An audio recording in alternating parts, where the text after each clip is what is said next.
Halo Sobat Dunia Seribu Besar, semoga Sobat selalu diberi kesehatan, panjang umur, dan rizki yang melimpah, amin. Sebelum masuk ke alur ceritanya, jangan lupa dukung channel ini ya dengan klik subscribe, like, komen, dan share, terima kasih. Mari kita lanjutkan perjalanan. Li Qiye.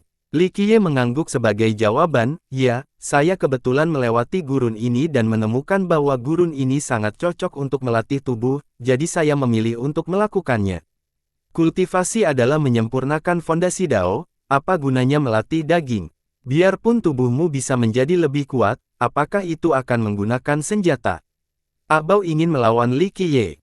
Li Qiye menatap Abao dan tersenyum, rasa sakit pada daging adalah jenis rasa sakit yang paling langsung.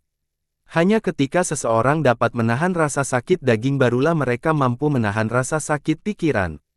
Jika seseorang bahkan tidak bisa menahan rasa sakit, maka tidak perlu membicarakan tentang hati Dao. Hati Dao adalah fondasi sejati dari terpelintir.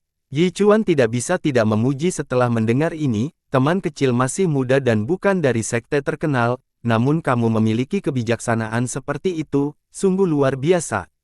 Ungkapan, Dao hati adalah fondasi sejati dari pemikiran, yang cukup mencerahkan, seperti bel pagi.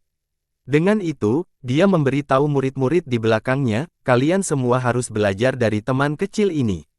Ada banyak jenis pelatihan, menanggung penderita adalah salah satunya. Banyak murid yang memandang rendah pelatihan Li Qiye. Namun, mereka tidak berani berkomentar di depan seniornya.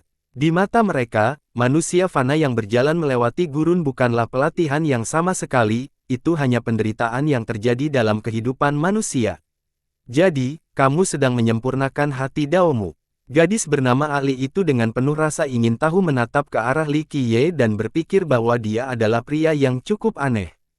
Tidak, Li Qiye dengan lembut menenangkan, saya hanya berjalan-jalan, tidak perlu mengasah hati saya. Ia berdebat batu, benar-benar tak tergoyahkan. Arogansi seperti itu, bahkan paragon berbudi luhur pun tidak akan berani menyatakan bahwa hati Dao mereka tidak tergoyahkan. Setidaknya buatlah bualanmu lebih bisa dipercaya. Abao merengut dan mengira Li Qiye benar-benar sedang berbohong. Li Qiye hanya tersenyum. Dia terlalu malas untuk menegur pemuda seperti Abao. Teman kecil, selamat tinggal dulu, aku masih ingin mengajak mereka berlatih.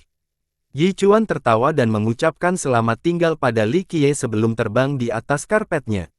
Li Qiye terus maju melewati padang pasir, menantang terik matahari di siang hari sambil meneliti misteri yang tak terhitung banyaknya di malam hari. Dia harus memikirkan terlalu banyak hal, terutama wadah Atanasia. Ada banyak detail yang memerlukan usahanya. Pada saat yang sama, dia harus banyak belajar tentang rune kekosongan kuno dan bab primal Dao surgawi. Nenek moyang dari tanah dasar percaya bahwa mereka dapat menemukan warisan hukum yang menghancurkan surga dengan meneliti bab tersebut. Namun, fokus Li Qiye bukanlah pada hal ini. Tujuannya bukanlah hukum prestasi karena dia sudah memiliki banyak hukum yang kuat. Dia ingin menjadikannya lebih sempurna, tetapi bahkan setelah banyak penurunan dan perhitungan, dia tidak mendapatkan dasar apapun. Ini karena dia kekurangan bagian lain dari teka-teki itu. Dari sudut pandang hukum prestasi atau prestasi, baik rune maupun babnya telah lengkap sejauh manual pelatihan berjalan. Namun, Li Qiye tidak menginginkan hal seperti itu. Dia ingin mereformasi keduanya untuk menciptakan sistem yang lengkap. Meski begitu, hal ini bukanlah perkara mudah. Dia hanya memiliki dua bagian dari sistem, dan dia tidak dapat menemukan bagian sisanya hanya dengan dua bagian. Ini, faktanya, Li Qiye bukan satu-satunya yang tidak bisa melakukan hal tersebut, tidak ada yang bisa, bahkan Kaisar Abadi pun tidak bisa. Rune dan chapter terlibat dalam rahasia besar. Selama ribuan tahun, tidak ada seorang pun yang mampu mengumpulkan versi lengkapnya. Bahkan bisa dikatakan sedikit orang yang benar-benar mengetahui keberadaan keduanya, bahkan Kaisar pun tidak tahu tentang legenda mereka. Akhirnya, Li Qiye menyingkirkan keduanya dan menghela napas. Seperti yang dinyatakan dalam legenda, menciptakan sistem yang lengkap jauh lebih sulit daripada mencapai surga.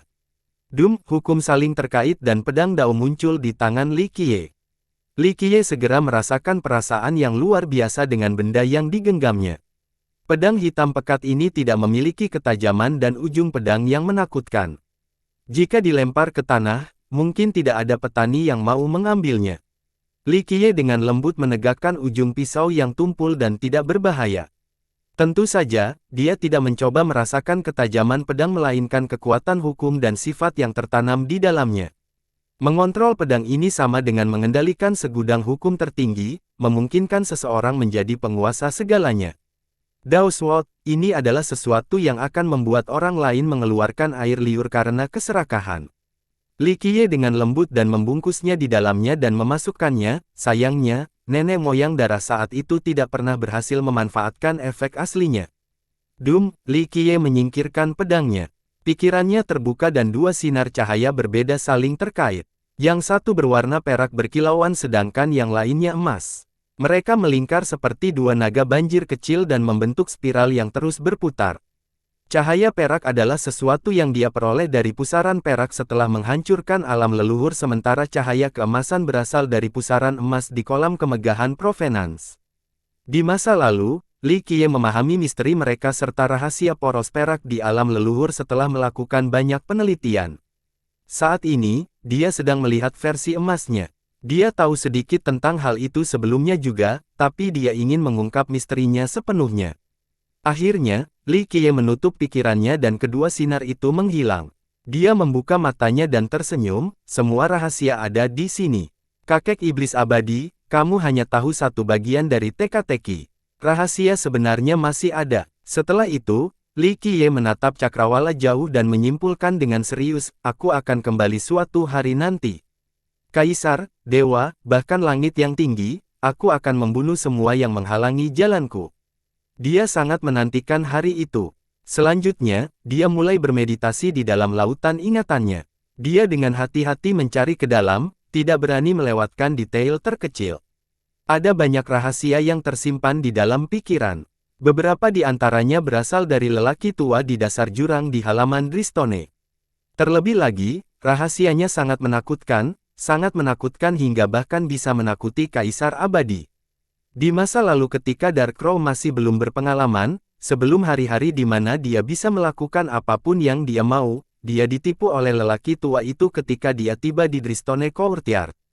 Orang tua itu menginginkan rahasia dalam ingatannya, tetapi dia tidak dapat mengambilnya karena ada segel di dalamnya. Saat itu, lelaki tua itu menemukan metode yang aneh. Dia secara langsung menghubungkan ingatannya dengan ingatan Li Qiye. Sejak saat itu, ingatan keduanya saling terhubung. Orang tua itu menemukan beberapa informasi tentang Immortal Demon Grotto dan beberapa rahasia dari Li Qiye sementara Li Qiye juga menemukan rahasia orang tua itu. Saat itu, lelaki tua itu adalah eksistensi yang sangat menantang surga dan sangat percaya diri. Dia percaya bahwa Li Qiye tidak akan pernah bisa lepas dari genggamannya. Dia tidak menyangka Li Qiye akan bertahan dalam jangka waktu yang begitu lama, sampai-sampai Li Qiye akhirnya benar-benar membodohinya dan mencuri semua rahasia dalam pikirannya. Li Qiye membayar mahal pada saat itu, namun dia dihadiahi dengan banyak rahasia besar. Dia bahkan menginginkan rahasia pamungkas dari kakek tua itu. Saat itu, dia berpikir bahwa rahasia ini tersembunyi di dalam ingatan lelaki tua itu, tetapi dia tidak bisa memaksanya keluar. Setelah perjalanan ini, lelaki tua itu mengungkapkan bahwa dia telah tiba. Sayangnya, dia masih belum mengetahui rahasia mana pamungkas yang disembunyikan saat ini. Oleh karena itu, Li Qiye menelusuri semua rahasia yang dia peroleh dari orang tua itu untuk mencari tahu rahasia utama itu. Orang tua, kamu benar-benar sesuatu yang istimewa. Aku tidak menyadarinya sama sekali. Li Qiye membalik-balik kenangan yang penuh debu dan berdoa, meskipun kamu menghancurkan tubuhku saat itu, kamu mengizinkanku untuk membantai tempat itu karena rahasia dan persiapanmu. Saat aku sudah siap sepenuhnya lagi, bahkan tanpa rahasia pamungkasmu, aku masih bisa membuat sungai darah mengalir ke seluruh negeri itu lagi. Tidak peduli seberapa keras dia mencoba, dia tidak dapat menemukan rahasia utamanya. Namun, dia yakin lelaki tua itu tidak berbohong padanya. Masalahnya adalah dia mengabaikan sesuatu. Meski begitu, dia tidak terburu-buru. Dia menatap ke langit dan berkata pada dirinya sendiri, mungkin trik sebenarnya untuk membuka rahasia ini mengharuskan saya untuk kembali ke sana. Saya pasti akan melakukannya pada generasi ini, apapun yang terjadi. Tunggu saja, dewa-dewa palsu itu akan gemetar di bawah kakiku. Keesokan harinya, Li Qiye terus berjalan tanpa alas kaki dengan sinar matahari yang menyinari dirinya dari atas.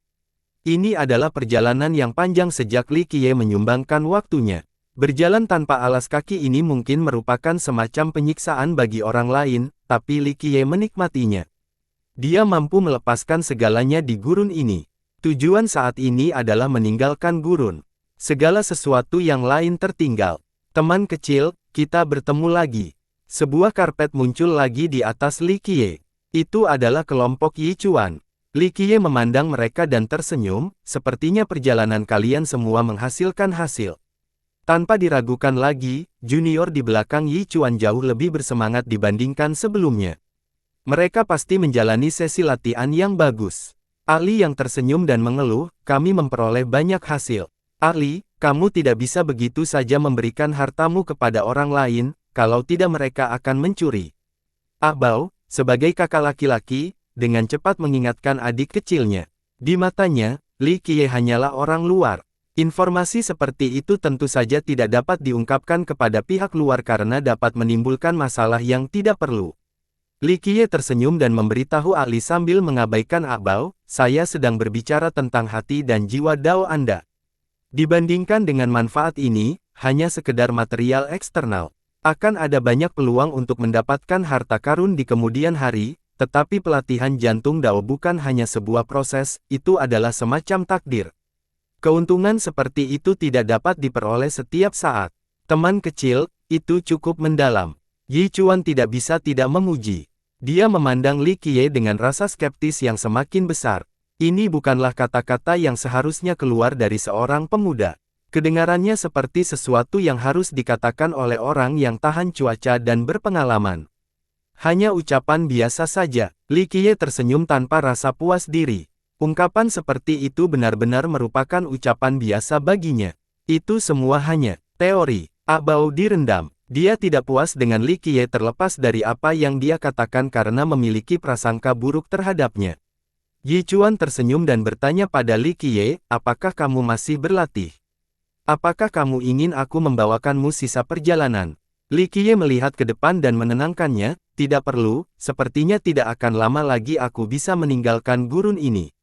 Aku akan pergi sendiri. Tidak buruk. Yi Chuan mengacungkan jempolnya dan berkata, berjalan tanpa alas kaki melintasi gurun Void Trap bukanlah tugas yang sulit bagi para ahli, penyelesaian terletak pada kesulitan, berapa banyak orang yang bersedia menerima beban ini sebagai manusia fana.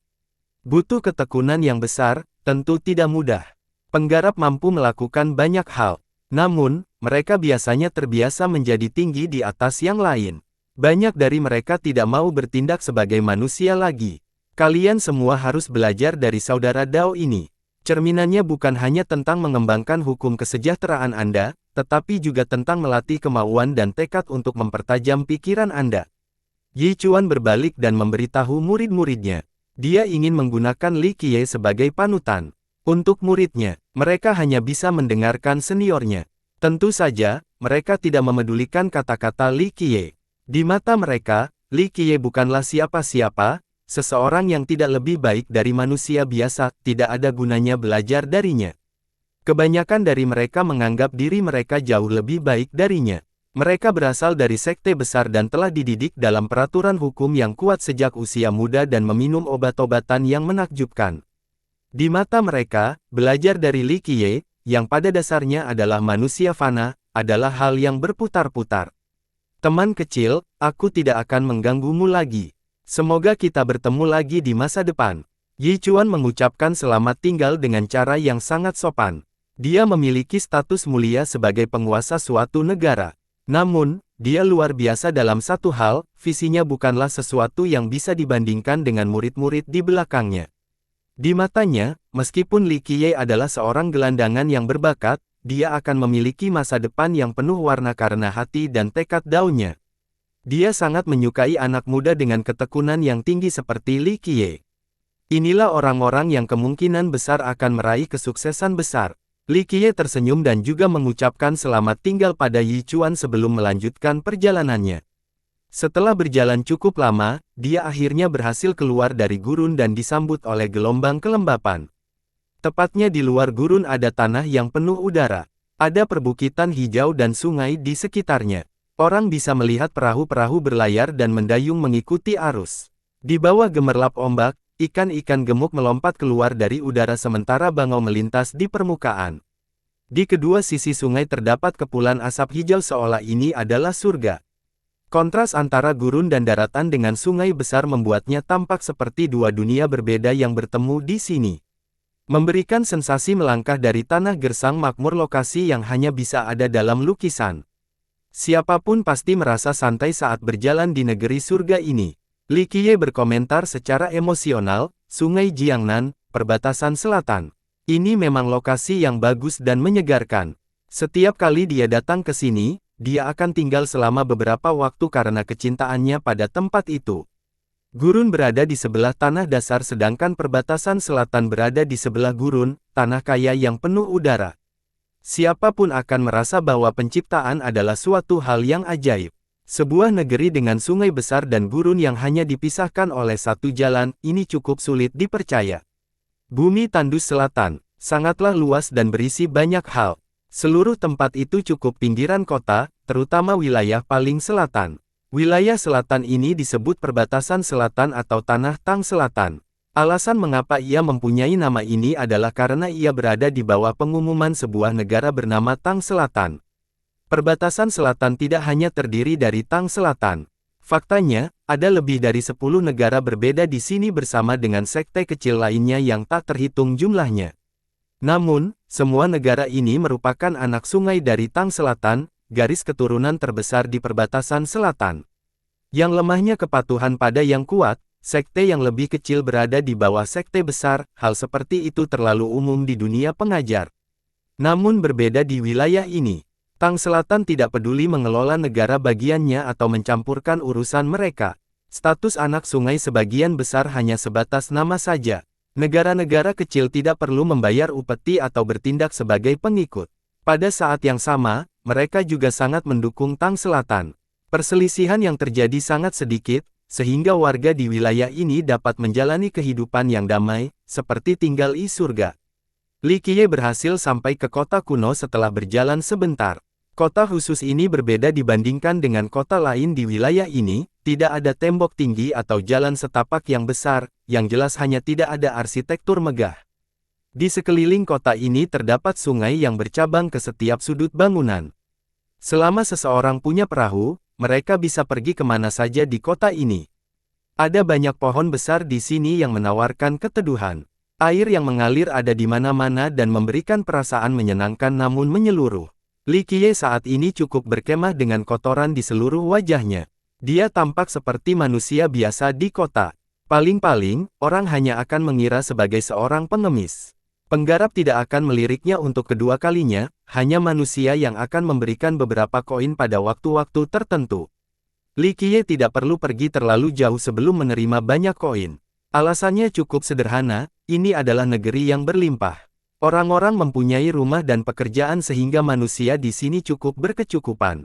Mereka rela memberi kepada pengemis seperti Li Qiye. Li Qiye tidak bisa menahan senyum sambil melihat koin di tangannya. Lagi pula dia menyimpannya. Saat dia berjalan melewati pepohonan besar yang menutupi langit, terdengar suara familiar, teman kecil, mau datang untuk minum. Pohon yang menjulang tinggi ini tumbuh di dekat sungai. Ada gudang anggur yang dibuat dengan indah di bawah naungannya. Jelas tidak sembarang orang bisa datang ke sini untuk minum. Ada lebih dari 10 petani di sebelah jalan restoran. Mereka bisa dianggap sebagai kenalan Li Qiye karena mereka semua adalah bagian dari kelompok Yi Chuan. Yi Chuan memegang cangkir anggur dan menyapa Li Qiye dengan sopan. Li Qiye balas tersenyum dan melangkah masuk sebelum duduk dengan percaya diri di hadapan Yi Chuan. Hal ini memaksa para murid yang duduk di sebelah Yi Chuan untuk memberi ruang. Beberapa murid sangat tidak senang melihat Li Qiye bertindak tidak sopan di hadapan raja mereka. Namun, Yi Chuan tidak keberatan sama sekali. Dia sangat menyukai pemuda di hadapannya. Rasa hormat bukanlah pengganti ketaatan. Li Qiye duduk dan berkata sambil tersenyum. Penampilan Li Qiye yang tertindas dan sikap percaya dirinya bertentangan satu sama lain. Namun, rasanya sangat alami ketika Li Qiye melakukannya. Yi Chuan memanggil seseorang untuk mengisi cangkir Li Qiye. Li Qiye meminumnya sekali teguk dan menghela nafas dengan emosi, inilah rasanya. Anggur yang enak dengan pemandangan tepi sungai yang indah, pasti berbeda dari tempat lain. Saya selalu ingin minum setiap kali saya datang ke sini. Yi Chuan tersenyum dan bertanya, jadi, teman kecil itu pasti bukan dari Tang Selatan.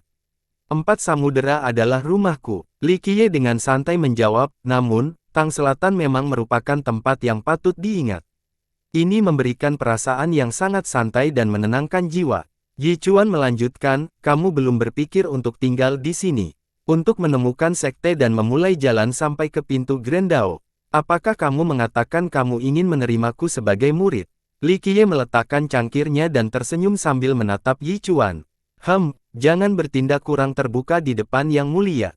Abao tidak bisa menahan diri untuk tidak merengut setelah melihat Li Qiye bertindak begitu tegas. Yi Chuan dengan lembut menggerakkan tangannya untuk menghentikan Abao. Dia tersenyum dan berkata, sejujurnya, saya punya gagasan seperti itu. Jika teman kecil bersedia bergabung dengan sekte saya tidak akan berani mengatakan bahwa saya dapat membantu Anda mencapai puncak dunia ini, tetapi saya pasti dapat memberi Anda panggung untuk menunjukkan kemampuan Anda. Yi Chuan memang menyukai Li Qiye, jadi dia ingin menerimanya sebagai murid. Dia berpikir bahwa sebenarnya lebih mudah menemukan murid yang berbakat daripada murid yang memiliki tekad dan ketekunan yang besar. Saya menghargai niat baik Anda. Li Qiye tersenyum dan kecewa, tapi saya suka bepergian. Seluruh dunia adalah rumahku, jadi memikul tanggung jawab baru akan membuatku merasa tidak nyaman. Jawaban Li Qiye hanya sebagian kebenarannya. Babak pertama dibuat-buat sedangkan babak kedua adalah pemikiran sebenarnya tentang masalah tersebut. Teman kecil menganggap sekte saya terlalu kecil. Yi Chuan tersenyum menjawab, jika itu masalahnya, aku tidak keberatan. Yi Chuan bukanlah tokoh besar di tanah tandus, namun ia masih merupakan karakter yang cukup berpengaruh. Meskipun tidak memiliki bakat tertinggi, dia adalah orang yang berpikiran luas dan mudah bergaul. Suhang kami adalah negara besar bahkan di perbatasan selatan. Yang mulia adalah Raja Surgawi, merupakan kehormatan bagi Anda bahwa dia ingin Anda menjadi muridnya. Abao menyatakan ketidakpuasannya setelah mendengar penolakan Li Qiye. Faktanya, junior di belakang Yi Chuan juga tidak senang, beberapa bahkan menyorotkan Li Qiye.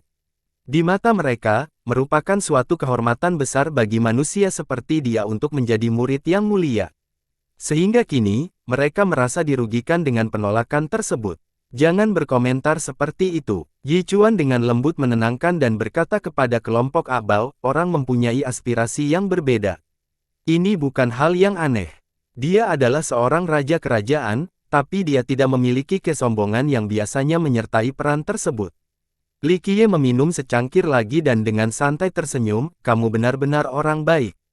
Hari ini aku meminum anggurmu jadi aku berhutang padamu. Di masa depan, kamu bisa datang menemuiku, Li Qiye, jika kamu membutuhkan bantuan. Ketika Yi Chuan mendengar nama Li Qiye, dia merasa nama itu agak familiar, seolah-olah dia pernah mendengar sebelumnya. Namun, dia tidak bisa menyentuhnya, menyebabkan dia tenggelam lebih dalam.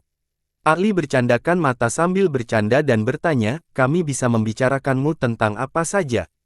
Li Qiye memandangi wanita kecil itu dan menganggukkan kepalanya, ya, apa saja. Namun, kamu hanya boleh datang menemuiku sekali saja. Benar-benar, Ali terkekeh dan berkata, kedengarannya agak sombong. Kamu hanya manusia biasa, kapan tuan kami akan meminta bantuanmu? Li Qiye menatapnya dan berkedip kembali. Dia tersenyum dan berkata, baiklah, kamu akan mengetahuinya nanti. Ingat ini, bantuanku bernilai banyak uang. Kelompok tersebut, terutama murid laki-laki, sangat tidak puas. Dalam benak mereka, Li Qiye hanya menggoda adik perempuan junior mereka. Sungguh menggelikan. Yang mulia tidak akan pernah membutuhkan bantuan manusia. Abao direndam. Li Qiye hanya tersenyum, mengabaikan Abao sambil menyesap anggurnya lagi. Hal ini membuat Abao semakin marah, tapi dia tidak bisa berbuat apa-apa. Li Qiye melihat ke arah Yi Chuan yang sedang merenung dan berkata, kamu tidak mungkin menungguku di sini. Jika saya mengingatnya dengan benar, Suhang sangat jauh dari sini. Yi Chuan kembali dari pikirannya dan tersenyum, merupakan takdir untuk bertemu teman kecil sekali lagi. Kami datang ke Gurun Void Trap untuk melatih mereka dan sedang dalam perjalanan pulang.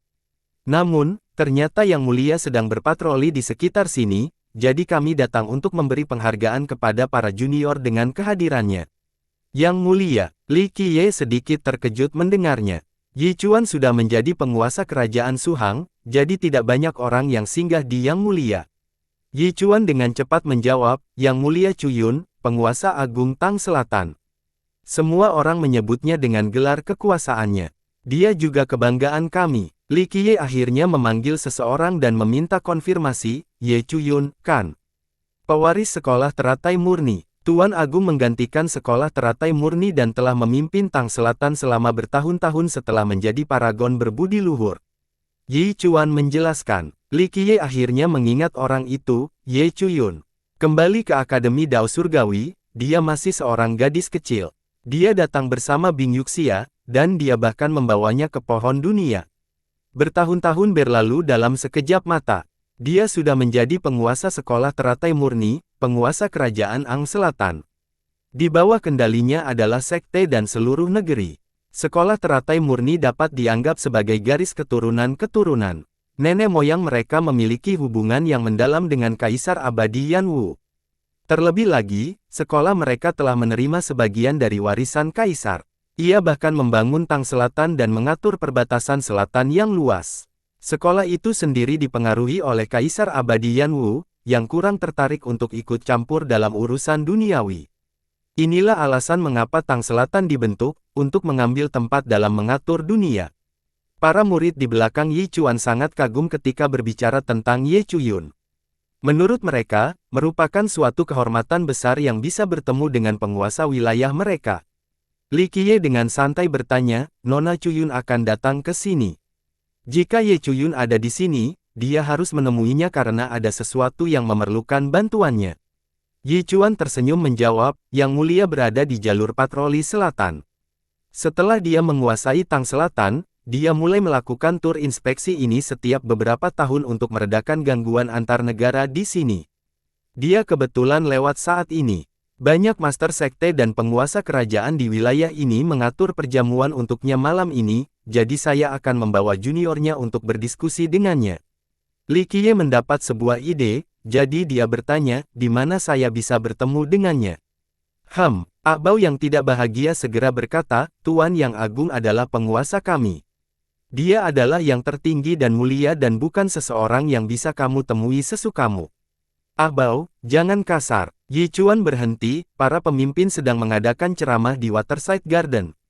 Dari apa yang kudengar, Yang Mulia seharusnya datang hari ini. Apakah teman kecil ingin bertemu Yang Mulia juga? Li Qiye hanya tersenyum dan tidak menjawab. Sementara itu, ahli terkekeh dan menambahkan, dapat dimengerti jika Anda ingin bertemu dengan Yang Mulia. Di Tang Selatan kami, semua orang mengatakan bahwa kecantikannya tiada taranya. Yang Mulia bukan hanya seorang paragon berbudi luhur, dia juga sangat cantik. Siapa yang tahu berapa banyak anak muda jenius yang kehilangan akal sehatnya karena dia? Jika kamu membahasnya, mungkin kamu juga akan terpesona dengan keindahannya. Li Qiye tidak bisa menahan senyumnya pada ahli yang polos. Dia dengan lembut menggelengkan kepalanya sebagai jawaban, Nona kecil, kali ini kamu salah. Saya khawatir tidak banyak wanita yang bisa memikat saya. Silakan. Beberapa murid laki-laki memandang Li Qiye dengan satu mata, terutama Akbau. Dia berbicara dengan nada meremehkan, tidak ada wanita yang bisa memikatmu. Itu karena Anda belum pernah melihat yang cantik. Tunggu saja sampai Anda melihat Yang Mulia, jiwa Anda akan meninggalkan tubuh Anda. Akbau, hentikan omongan kosongmu. Yi Chuan tidak bisa menahan senyum kecut pada percakapan antara para pemuda. Dia dengan lembut menenangkan dan menyuruh Akbau berhenti. Ejekan ini ditanggapi dengan diamnya Li Qiye yang terus meminumnya. Oh, bukankah ini Raja Kerajaan Yi? Ada apa kali ini? Negara Suhang Anda tidak memiliki pewaris, jadi Anda harus menyerah merekrut seorang pengemis. Saat ini, sekelompok orang turun dari lantai atas. Pemimpinnya adalah seorang pria muda yang mengenakan jubah kekaisaran berhiaskan naga bercakar 4.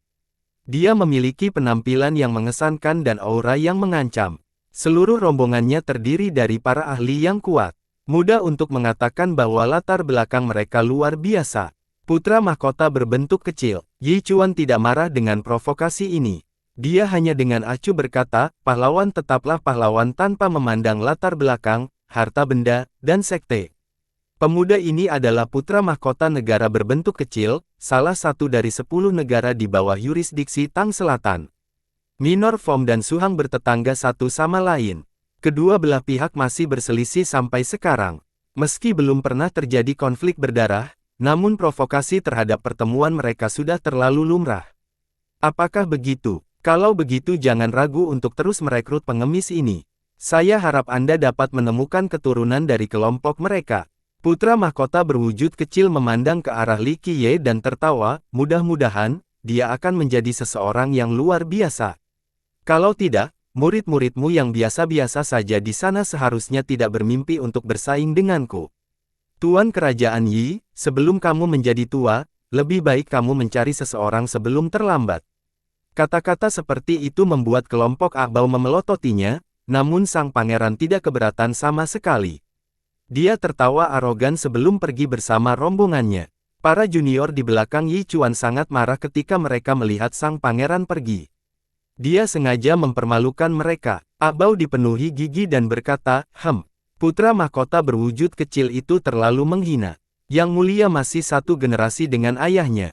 Dia hanya beruntung meminum darah harta karun, itulah satu-satunya alasan mengapa dia lebih unggul dari kakak pertama, dia tidak istimewa. Tanpa kekayaan itu, dia tidak akan lebih kuat dari kakak pertama. Tidak perlu marah. Yi Chuan menggelengkan kepalanya, selama kamu cukup kuat, tidak ada yang berani mengejekmu. Kata-kata putra mahkota berwujud kecil bukannya tidak masuk akal. Bakatnya memang lebih tinggi dari kakak pertamamu. Jalan kalian semua masih panjang sebelum bisa bersaing dengannya. Hal ini juga berlaku untuk kakak pertamamu. Yi Chuan tidak memiliki bakat luar biasa, tapi dia memiliki penglihatan dan kebaikan yang luar biasa. Oleh karena itu, Suhang terus berkembang di bawah kepemimpinannya. Ahbau hanya merengut tanpa berkata apa-apa lagi. Murid-murid lain juga tidak bisa menahan amarah karena penghinaan. Ini, Yi Chuan adalah satu-satunya yang tinggal dengan tenang. Mari kita pergi. Karena putra mahkota pergi begitu cepat, sepertinya yang mulia akan segera tiba. Yi Chuan membiarkan seorang murid membayar tagihan sambil memerintahkan murid lainnya. Murid-murid ini segera menjadi bersemangat kembali setelah mendengar tentang bisa melihat yang mulia. Teman kecil, kuharap kita bisa bertemu lagi. Sebelum pergi, Yi Chuan masih bersikap sopan terhadap Li Qiye. Li Qiye tersenyum dan mengangguk. Dia terus meminum anggurnya dan tidak terburu-buru. Kelompok itu berjalan menuju Waterside Garden. Sepanjang perjalanan, Ali dengan penasaran bertanya, "Guru, mengapa kamu begitu sopan terhadap Li Qiye itu? Apakah dia benar-benar memiliki potensi sebesar itu?" Dia bukan satu-satunya yang ingin tahu. Anggota kelompok lainnya juga ingin bertanya. Yi Chuan dengan lembut menggelengkan kepalanya sebagai jawaban, "Nak, kamu tidak bisa menilai dan meremehkan orang lain hanya berdasarkan penampilan. Terkadang, pakar yang paling kuat tampak seperti pengamat yang paling umum." Ahbau berkata dengan skeptis, "Guru mengatakan bahwa Li Qiye sudah sangat kuat. Tapi aku merasa dia hanya manusia biasa." Yi Chuan melanjutkan, "Rekan Daois Li ini belum tentu kuat, tapi masa depannya akan cerah atau bahkan tidak terbatas. Kalian semua berpikir bahwa kalian kuat.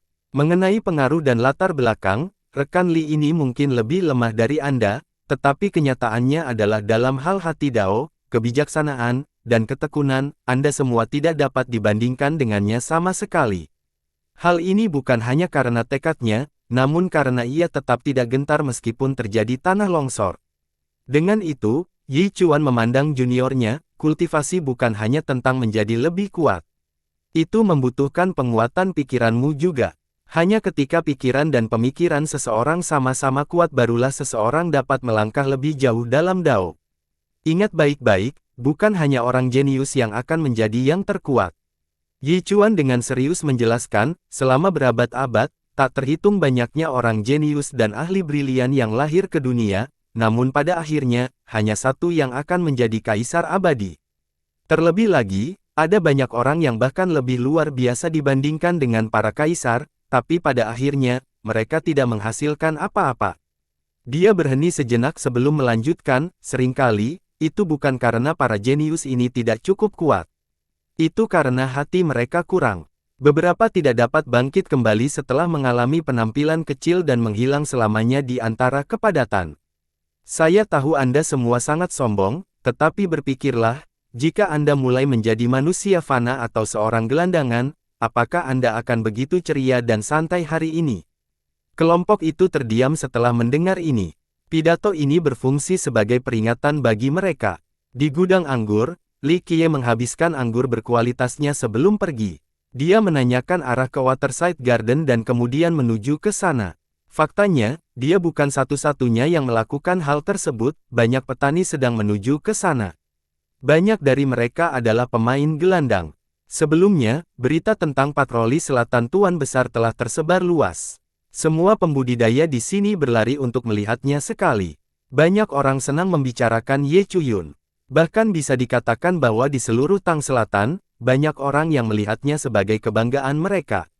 Mereka menceritakan kisahnya seolah-olah mereka mengetahuinya seperti telapak tangan mereka. Misalnya, dia telah melampaui pengurangan nyawanya beberapa tahun yang lalu dan menjadi salah satu paragon berbudi luhur termuda di bumi tandus setelah era Dao sulit berakhir. Kisah Tuan Agung hanya bisa digambarkan sebagai sesuatu yang cemerlang. Para sahabat ini tidak dapat menahan kegembiraan mereka saat mereka menceritakan kisahnya. Seorang pemuda menceritakan, benar, Tuan kami adalah ahli nomor 1 di antara generasi muda Tang Selatan. Saat itu, dia mengunjungi 100 kota timur dan berlatih di Akademi Dao Surgawi. Dia bahkan menjadi murid Aula Era Suci.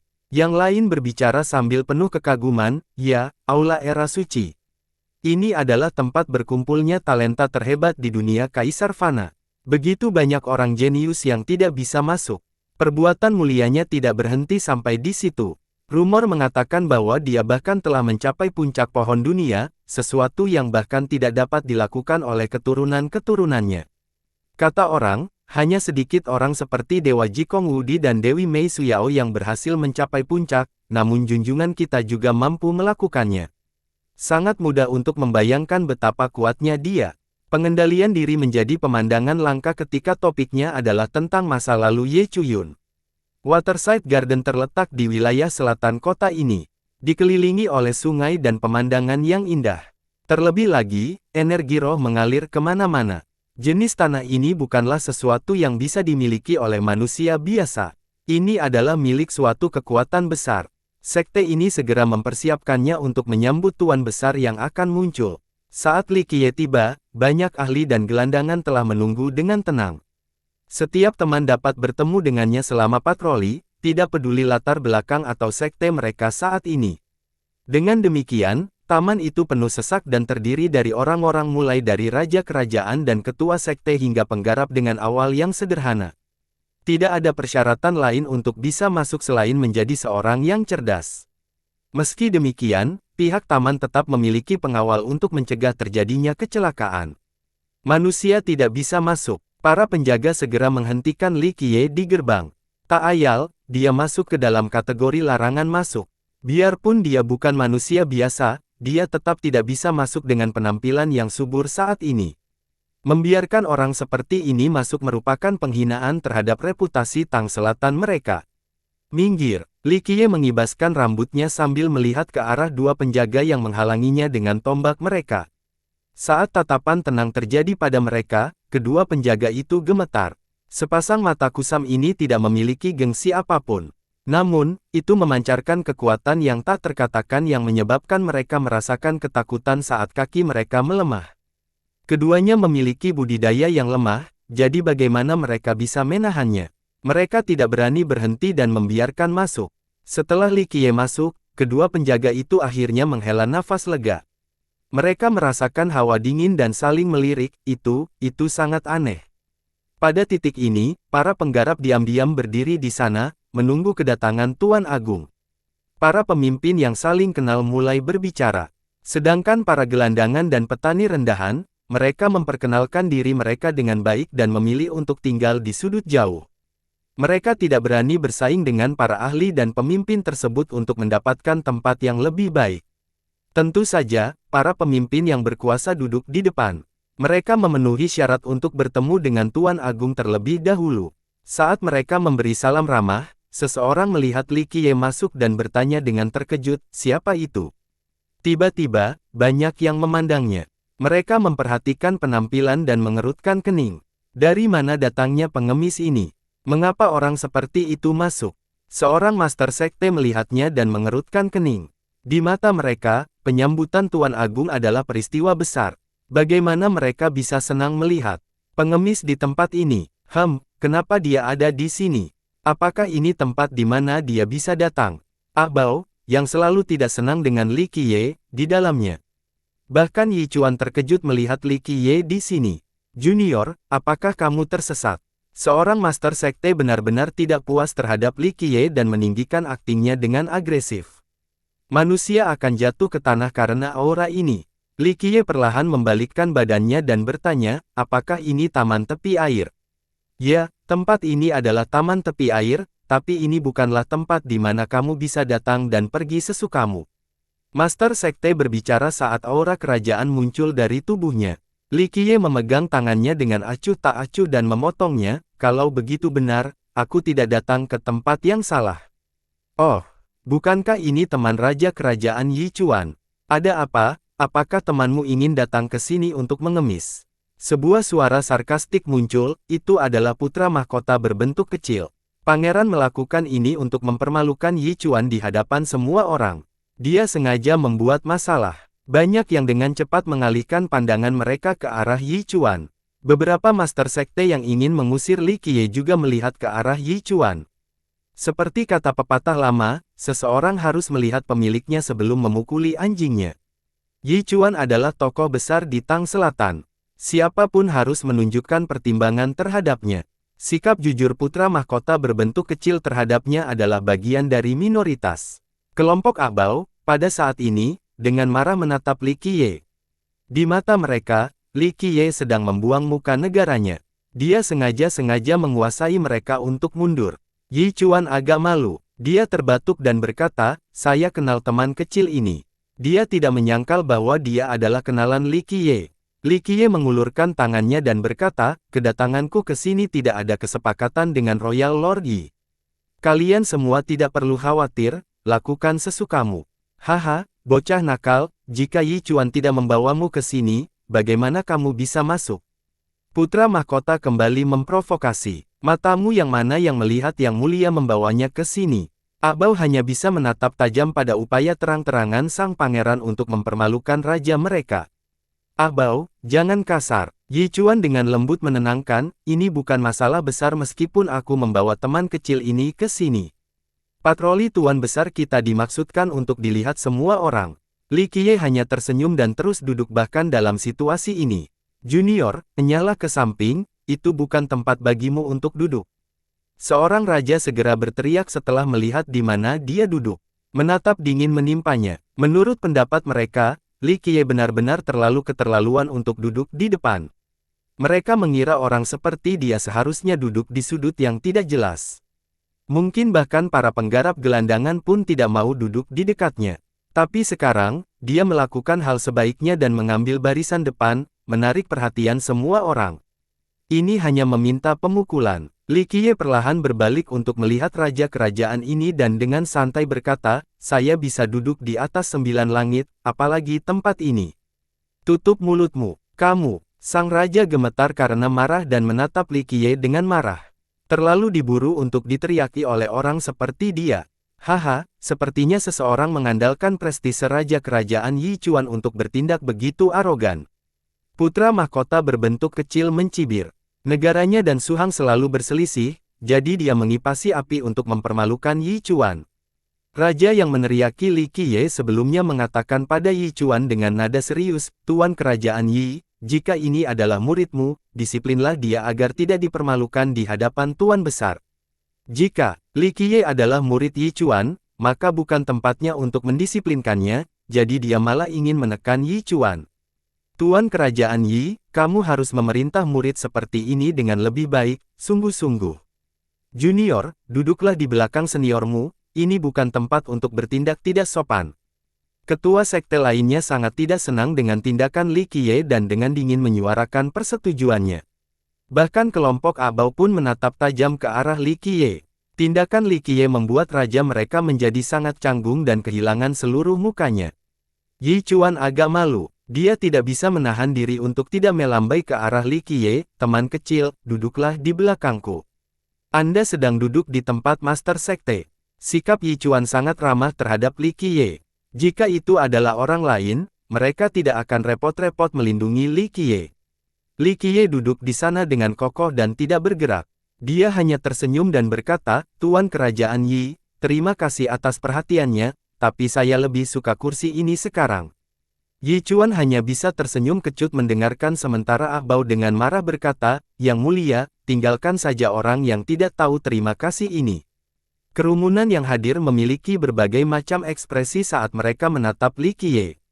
Ada yang merasa bocah ini gila, ada pula yang menganggap dia cukup menarik. Beberapa ketua sekte dan raja kerajaan berpikir bahwa Li Qiye menantang otoritas mereka dengan mengambil salah satu tempat mereka. "Junior, jika kamu terus tidak tahu apa-apa, aku sendiri yang akan mengusirmu." Raja kerajaan sebelumnya mengucapkannya dengan niat buruk. "Diam." Li Qiye menutup matanya dan memotongnya dengan kasar, "Jika kamu terus berdengung di telingaku, aku akan memelintirmu seperti sepotong roti." Raja muntah darah karena marah setelah mendengar ini. Dia segera berdiri sementara energi darahnya meletus. "Tuan besar ada di sini." Tepat ketika raja kerajaan ini hendak mengambil tindakan, sebuah pesan datang dari luar. "Tuan besar ada di sini." Semua orang di dalam taman berdiri dan pergi menyambut tuan mereka. Sang raja yang ingin menyerang Li Qiye merengut dan menelan amarahnya, lalu ia segera pergi untuk menyambut sang raja juga. Di bawah komputer yang reseptif, penguasa Tang Selatan saat ini, Ye Chuyun dari sekolah teratai murni muncul di hadapan semua orang. "Selamat datang, tuanku." Semua orang buru-buru menyapa Ye Chuyun. Hal ini bukan hanya karena dia adalah penguasa agung di wilayah tersebut, namun juga karena dia adalah seorang paragon berbudi luhur. Di seluruh bumi tandus, sangat sedikit generasi muda yang merupakan paragon berbudi luhur.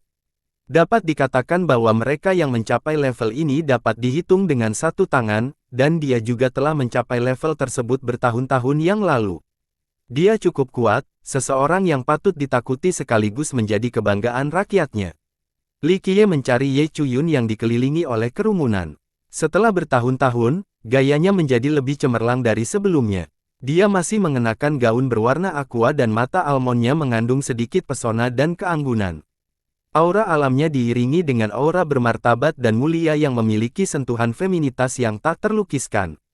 Berbeda dengan masa lalu, tindakan Ye Chuyun saat ini memiliki momentum yang mengubah dunia, seolah-olah dia bisa menyebabkan hujan turun hanya dengan membalikkan telapak tangannya.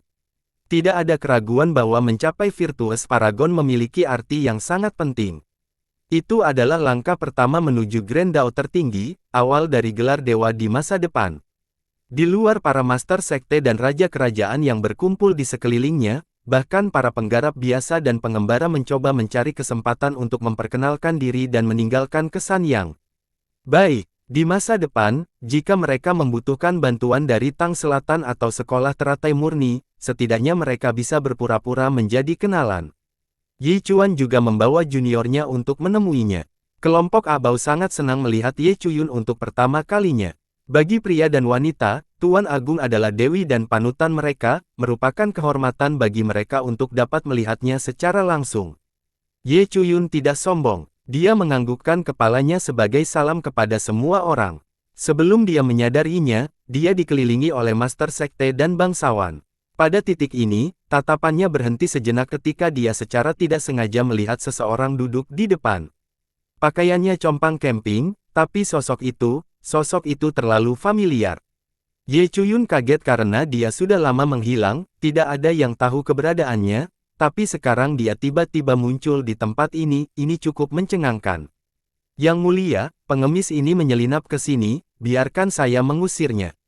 Putra mahkota berwujud kecil berpikir bahwa sang Raja Agung marah melihat pengemis itu dan segera menuju ke arahnya untuk mendapatkan jasa tersebut. "Pengemis busuk, keluar dari sini, jangan mengotori pandangan yang mulia." Sang pangeran berteriak dan meraih Li Qiye. Meletus. Sang pangeran tidak bisa menangkapnya sebelum suara tamparan keras terdengar, tidak ada yang melihat bagaimana Li Qiye menamparnya. Sang pangeran memuntahkan seteguk darah, semua giginya patah. Bajingan kecil. Sang pangeran menjadi marah dan ingin memenggal kepala Li Qiye. Ye Chuyun menenangkan diri dan berteriak, mundur. Dia adalah seorang paragon berbudi luhur. Teriakannya saja sudah cukup membuat sang pangeran mundur beberapa langkah sebelum terjatuh. Dia tidak lagi bisa berdiri karena jarak antara keduanya terlalu besar. Li Qiye tetap duduk dengan tanah dan pasir di seluruh wajahnya. Dia memandangnya dan tersenyum, Nona Ye, sudah lama tidak bertemu. Alamat ini membuat banyak orang terengah-engah. Di Tang Selatan, tidak ada seorang pun yang berani memanggil Tuan Agung dengan namanya selain paragon berbudi luhur dari generasi sebelumnya. Ye Chuyun dengan cepat berjalan ke arahnya dan menjawab, Saudara Li, sudah lama tidak bertemu. Saya tidak menyangka Saudara Li akan masuk. Jika kamu memberitahuku, aku secara pribadi akan pergi untuk menyambutmu. Adegan ini membuat para master sekte dan raja kerajaan yang hadir tercengang. Bisa dibayangkan identitas orang tersebut jika tuan besar mereka harus bertindak sopan. Kelompok abau di belakang Yi Chuan menyaksikan dengan tidak percaya. Li Qiye benar-benar kotor, tidak peduli bagaimana mereka memandangnya, dia tidak layak menerima perlakuan sebesar itu. Li Qiye tersenyum dan menggelengkan kepalanya, kamu terlalu sopan. Saya baru saja kembali dan kebetulan datang ke Tang Selatan. Namun, ada sesuatu yang ingin kutanyakan padamu. Ye Chuyun memandang Li Qiye. Meskipun dia tidak tahu apa yang terjadi, dia mengerti bahwa Li Qiye telah mengalami sesuatu yang luar biasa. Coba pikirkan, pria di hadapannya ini dengan acuh tak acuh bisa menghancurkan sebuah sekte. Sedikit isyarat darinya dapat menjebak banyak leluhur dari garis keturunan kekaisaran hingga mati. Saya akan melakukan yang terbaik untuk memberikan bantuan untuk apapun yang Anda butuhkan. Ye Chuyun dengan cepat menjawab, kamu pasti lelah karena perjalanan. Jika kamu tidak keberatan, bagaimana kalau tinggal di tempatku selama beberapa hari? Baiklah, karena Nona Ye menunjukkan keramah tamahan yang luar biasa, saya hanya bisa menurutinya. Li Qiye tersenyum dan menganggukkan kepalanya, berniat untuk berdiri. Ye Chuyun dengan cepat membantunya berdiri. Dia memberi perintah kepada murid di sebelahnya sebelum secara pribadi menemaninya pergi. Hanya, dalam hitungan detik, seluruh Waterside Garden menjadi sunyi saat semua orang menyaksikan sang penguasa agung membantu Li Qiye pergi bergandengan tangan. Mereka kaget dengan pemandangan ini, tidak ada yang tahu identitas pemuda kotor ini. Tindakan tuan besar mereka seperti itu tidak sopan. Itu pada tingkat rasa hormat. Tiba-tiba, kepala mereka menjadi kosong dan merasa tercekik. Ye Chuyun bukan hanya penguasa Tang Selatan saat ini, dia juga seorang teladan. Di antara para pemuda di bumi tandus, dia jelas merupakan salah satu talenta terbaik. Namun kini, dia secara pribadi menemani pemuda ini pergi dengan penuh rasa hormat. Sangat mudah untuk melihat betapa dia sangat menghormatinya.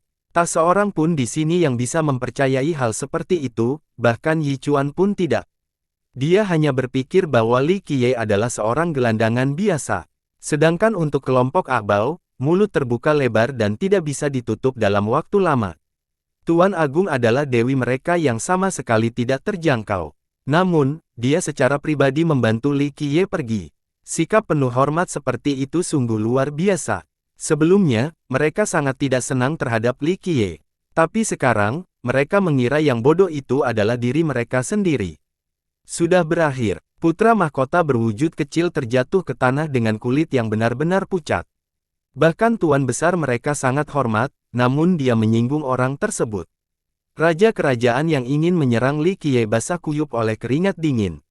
Dia tidak mengira pengemis yang tidak mencolok ini memiliki latar belakang yang begitu bagus. Saat ini, beberapa orang teringat pada Yi Chuan. Dia adalah satu-satunya orang di sini yang merupakan teman Li Qiye. Saudara Yi, apa latar belakang bangsawan muda tadi? Banyak raja kerajaan dan ketua sekte dengan cepat mengerumuni Yi Chuan untuk meminta informasi Li Qiye. Mereka sebenarnya mengira Yi Chuan mengetahui identitasnya. Yi Chuan tersenyum masam dan menenangkan kepalanya, aku juga tidak tahu latar belakang bangsawan muda itu. Li Qiye sedang duduk di dalam gerbong Ye Chuyun. Dia memperhatikan penampilan yang compang-camping dan menunjukkan kekhawatiran, apa yang terjadi dengan saudara Li. Dia masih seorang teladan, jadi dia bisa menyadari satu atau dua hal setelah melihatnya. Li Qiye tersenyum menanggapinya, bukan masalah besar, hanya saja aku baru kembali dari dunia pengobatan batu dengan sedikit kesulitan. Li Qiye menjawab dengan sikap acuh tak acuh, tapi ekspresi Ye Chuyun berubah. Jalur antara 9 dunia masih belum terbuka. Menerobos penghalang dunia dengan paksa sudah pasti akan mendatangkan kematian, bahkan bagi seorang dewa raja. Apakah kamu baik-baik saja? Ye Chuyun bertanya dengan prihatin. Li Qiye dengan lembut menenangkan, tidak perlu khawatir, Nona Ye. Itu hanya masalah kecil. Saya hanya bertaruh dengan seseorang dan yayasan Dao saya tersegel, hanya ketidaknyamanan kecil. Ye Chuyun secara alami memahami bahwa ketidaknyamanan kecil ini jelas merupakan peristiwa yang menghancurkan surga bagi orang lain. Dia menyambutnya di sekolah teratai murni dan menyiapkan tempat terbaik untuknya juga. Semua itu dilakukan dengan berbagai hal paling megah bagi tamu terhormat. Ye Chuyun sudah menunggu di aula saat Li Qiye selesai mandi. Dia melihatnya datang dan segera berdiri lalu membungkuk, saya pergi terburu-buru saat itu dan tidak bisa menunjukkan rasa terima kasih saya. Mohon terima busur ini hari ini. Li Qiye menyatakan lengan bajunya dan tersenyum, semuanya sudah berlalu, tidak perlu disebutkan lagi. Kamu juga tidak perlu berterima kasih padaku saat itu. Tidak, tanpa bimbinganmu, aku yang berdiri di sini hari ini tidak akan ada. Ye Chuyun berjanji untuk membungkuk dan melanjutkan dengan sikap formal. Prestasiku hari ini sebagian besar diberikan kepada saudara Li. Saat itu, Li Qiye membawa ke pohon dunia yang membuatnya memperoleh kekayaan yang cukup besar. Hal ini memungkinkan budidayanya tiba-tiba meningkat setelah kembali. Bahkan ada yang mengatakan bahwa dia adalah paragon berbudi luhur pertama di generasi muda setelah berakhirnya era Dao yang sulit. Dia segera pergi saat itu dan tidak bisa berterima kasih pada Li Qiye. Hari ini, dia membungkuk dengan sungguh-sungguh untuk mengungkapkan rasa terima kasihnya saat bertemu dengannya lagi. Melihat kegigihannya, Li Qiye duduk dan menerima sikap agungnya. Setelah menyerahkan hadiahnya, dia duduk bersama Li Qiye. Dia memandangnya dan tersenyum, Nona Ye adalah seorang kenalan, jadi saya tidak akan terlalu pendiam. Pertama, saya ingin bertanya tentang sekte kuno dupa pembersihan. Saudara Li bisa tenang tentang hal ini. Ye Chuyun tersenyum. Ketika gadis lembut seperti dia tersenyum, itu sangat enak dipandang. Dia berkata, sekte kuno dupa pembersihan sungguh luar biasa di masa sekarang. Meski saya belum pernah ke Grand Middle Territory, saya masih mendengar kabar dari sana. Dikatakan bahwa Nona Li dan Nona Chen telah mencapai setengah penyelesaian dari fisik abadi mereka, dan hal yang sama berlaku untuk Master Su dari sekte Anda. Mereka adalah ancaman bagi wilayah tengah besar dan bahkan seluruh dunia Kaisar Fana. Dulu ketika mereka mencapai setengah penyelesaian, mayoritas sekte di dunia memberi selamat kepada mereka. Sayangnya, saya sedang menjalani sesi kemacetan jadi saya tidak bisa pergi dan hanya mengirim murid dengan hadiah. Jawabannya tidak berlebihan. Satu sekte dengan 3 fisik abadi tidak mengherankan jika hal ini akan mengejutkan seluruh dunia. 3 fisik abadi yang telah selesai setengahnya dapat memaksa paragon berbudi luhur manapun untuk mundur. Ini belum menjelaskan fakta bahwa mereka bisa menjadi 3 fisik yang sempurna di masa depan. Jika satu sekte bisa memiliki 3 fisik yang sempurna, bahkan jika Kaisar Abadi hadir, mereka tidak akan memulai pertarungan dengan sembarangan. Satu penyelesaian besar Immortal fisik sudah cukup untuk menyerang Kaisar Immortal. Bayangkan saja kekuatan 3 orang dalam sekte yang sama. Tentu saja, dunia tidak mengetahui tentang fisik Chen Baojiao.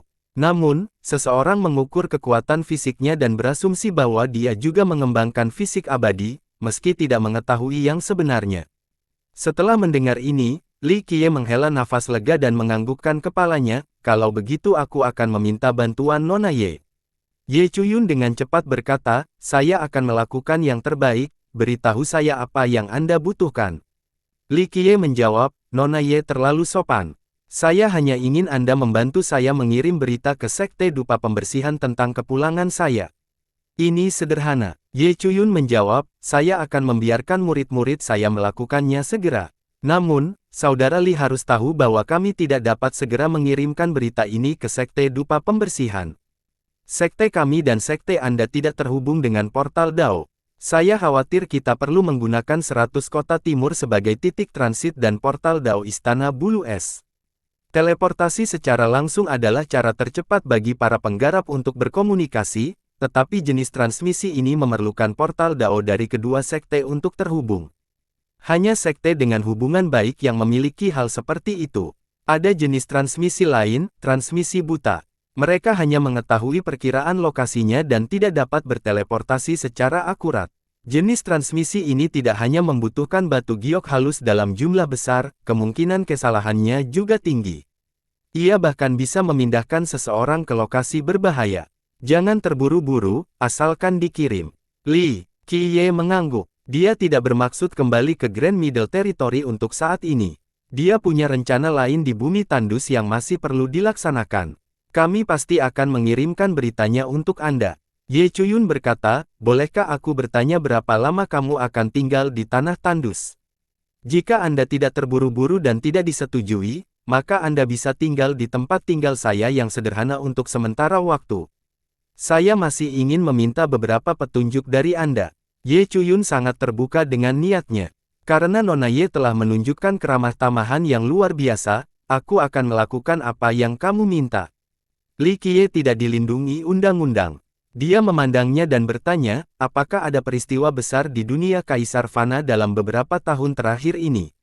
Sejak saudara Li pergi, dunia Kaisar Fana menjadi sangat damai. Ye Chuyun menjawab, pertempuranmu saat itu menjadi peringatan bagi seluruh dunia, jadi dalam beberapa tahun terakhir ini, banyak sekte di sini hanya berlatih dan berlatih. Sedikit sekali orang yang menimbulkan masalah. Dia benar dalam hal ini. Pertempuran di Akademi Dao Surgawi bertindak sebagai penghalang bagi seluruh dunia, terutama ketika Dewa Alam dengan mudah menghancurkan kerajaan kuno cemerlang. Banyak garis keturunan bahkan tidak berani bernapas dengan keras setelahnya. Dengan keberadaan yang kuat seperti Realm God, siapapun harus berpikir dua kali sebelum menimbulkan masalah di dunia Kaisar Fana. Li Qiye hanya tertawa kecil dan tidak mengulas masalah masa lalu. Baru-baru ini, berita paling sensasional adalah dataran tinggi pemakaman Buddha mengumumkan bahwa kuil Nalada dan semua kuil lain di bawah terbukanya dibuka kembali untuk mencerahkan semua orang yang ditakdirkan di dunia. Ye Chuyun memberitahu Li Qiye apa yang dia ketahui. Dataran tinggi akhirnya terbuka. Li Qiye membukakan matanya setelah mendengar ini. Era sulit Dao telah berakhir, jadi kuil Nalada ingin menyambut dunia. Banyak pembudidaya pergi ke dataran tinggi setiap hari.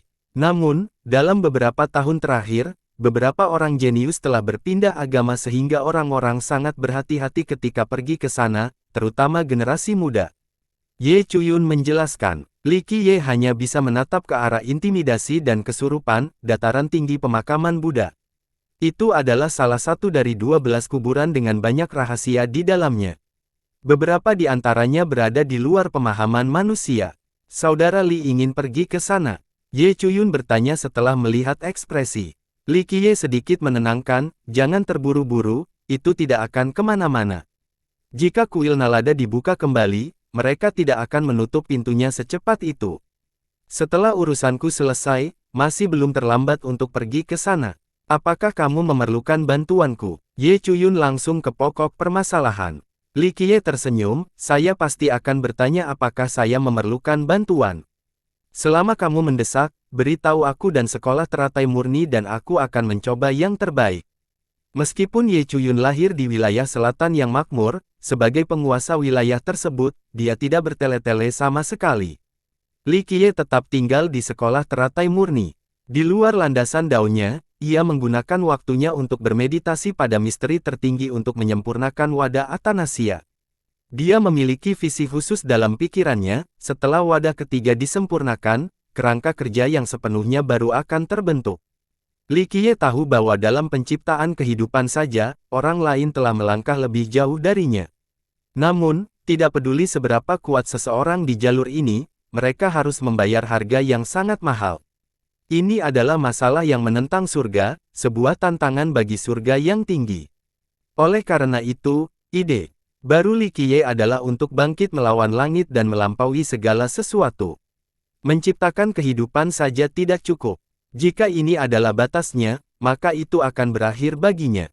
Karena alasan ini, dia harus membuat kapal-kapal itu saling mendukung satu sama lain alih-alih menjadi eksistensi independen, untuk membentuk sistem baru yang belum pernah ada sebelumnya, untuk mencapai ketinggian yang belum pernah terjadi sebelumnya.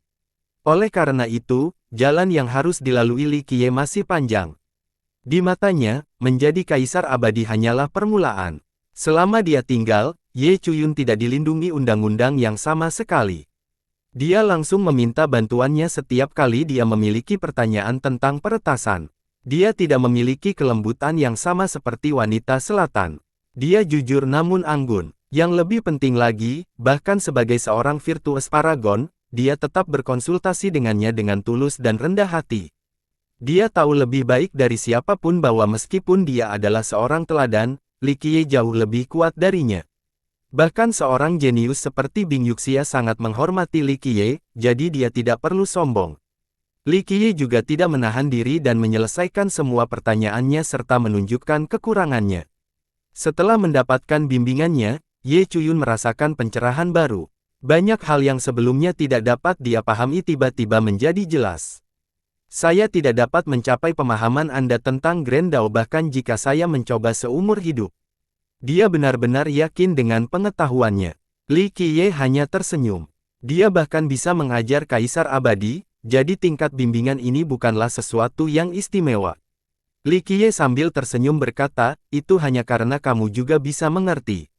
Jika Anda memberi saya seekor lembu untuk diajar, bahkan jika saya bisa menjanjikan banyak bunga teratai dengan kata-kata saya, ia tetap tidak akan mengerti. Bakat Ye Chuyun sangat tinggi. Meski masih ada jarak antara dirinya dan Bing Yuxia, ia memiliki hati dengan ciri khas bunga anggrek.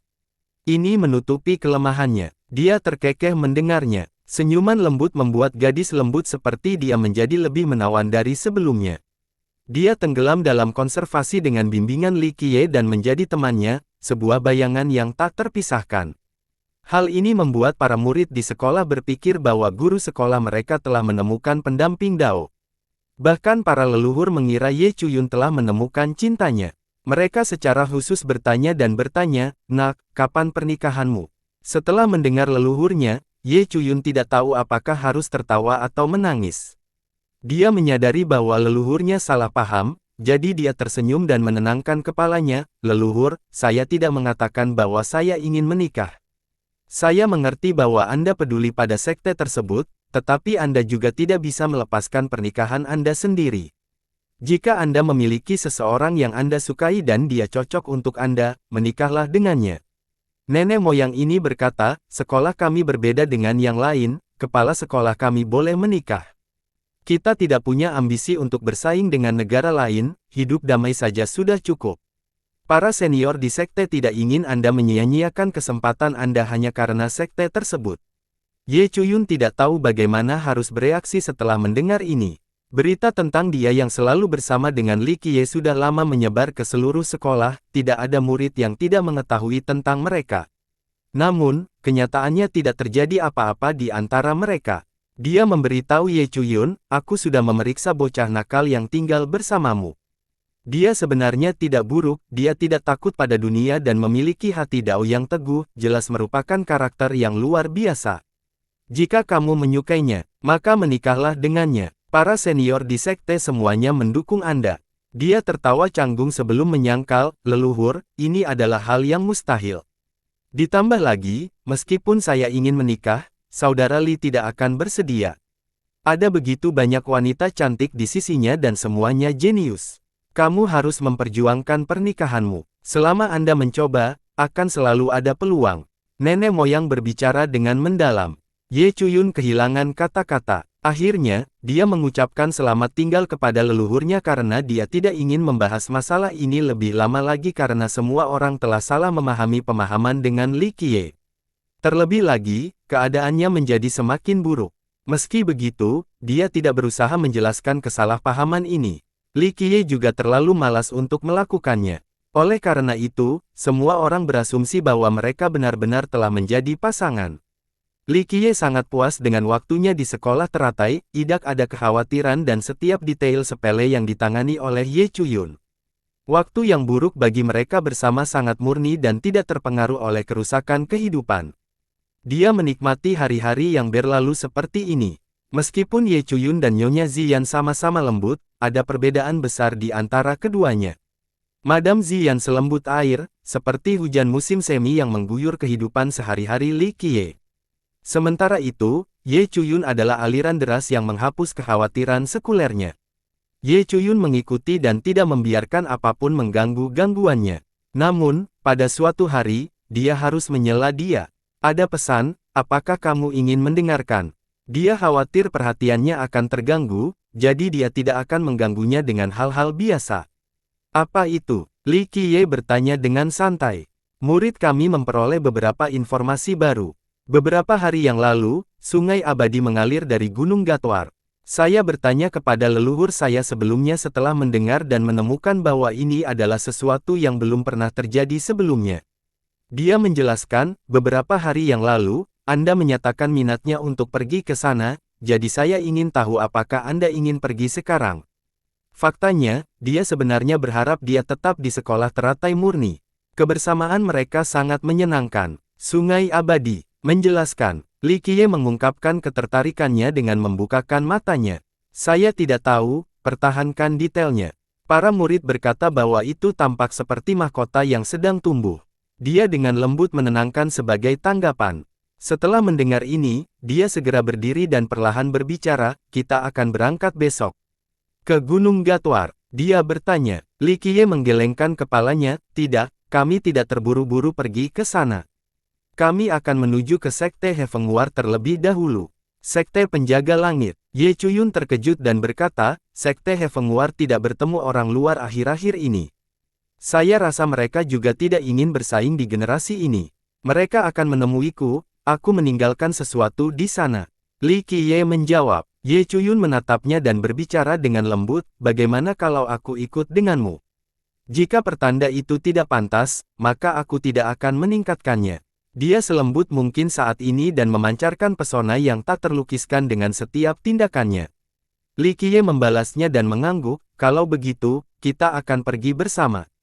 Setelah selesai dengan Sekte Hefengwar, saya akan pergi ke Gunung Gatwar, lalu berangkat ke dataran tinggi pemakaman Buddha. Tidak banyak yang bisa dilihat di Gunung Gatwar, tetapi dataran tinggi ini jelas merupakan tempat yang layak untuk dikunjungi.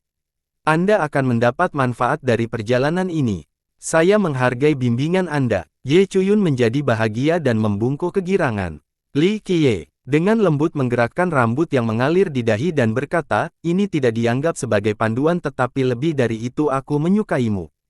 Keinginanmu untuk mencapai dao itu seperti air yang mengalir, deras namun tetap seperti hujan yang tenang di musim semi. Di masa depan, kamu tidak akan menjadi kaisar abadi, tetapi kamu akan tetap menjadi ahli tertinggi. Saya sangat senang mendengar pujian Anda. Dia saat tersenyum bangga dengan anggun. Dia memiliki daya tarik khusus untuk menjangkau langsung ke dalam hati. Li Qiye memerintahkan, bersiaplah karena kamu harus pergi untuk waktu yang lama. Ye Chuyun tidak ragu sama sekali dan memulai persiapannya. Dia menyerahkan urusan sekte itu kepada para tetua sehingga dia bisa mengunjungi Sekte Hefengwar bersama Li Qiye. Keesokan harinya, mereka memulai perjalanan mereka. Ye Chuyun tidak membawa satupun murid agar tidak mengganggu Li Qiye. Tang Selatan juga berada di dekat wilayah paling barat daya dari bumi tandus sementara Sekte Hefengwar berada di wilayah tenggara, jadi keduanya menuju ke timur. Namun, Li Qiye tidak terburu-buru. Daripada mengambil portal satu demi satu, mereka memilih naik perahu untuk melintasi pegunungan. Di tengah perjalanan, dia berhenti di beberapa tempat lain. Semuanya berbeda, ibu kota kuno, gunung, sungai, puncak dewa. Ekspresinya terus berubah setelah berhenti di tempat-tempat ini, diam, sedih, membayangkan. Tidak peduli waktu atau kesempatan apapun, Ye Chuyun hanya diam-diam berdiri di sisinya dan menemaninya. Bumi tandus memiliki arti yang berbeda dalam pikiran Li Qiye.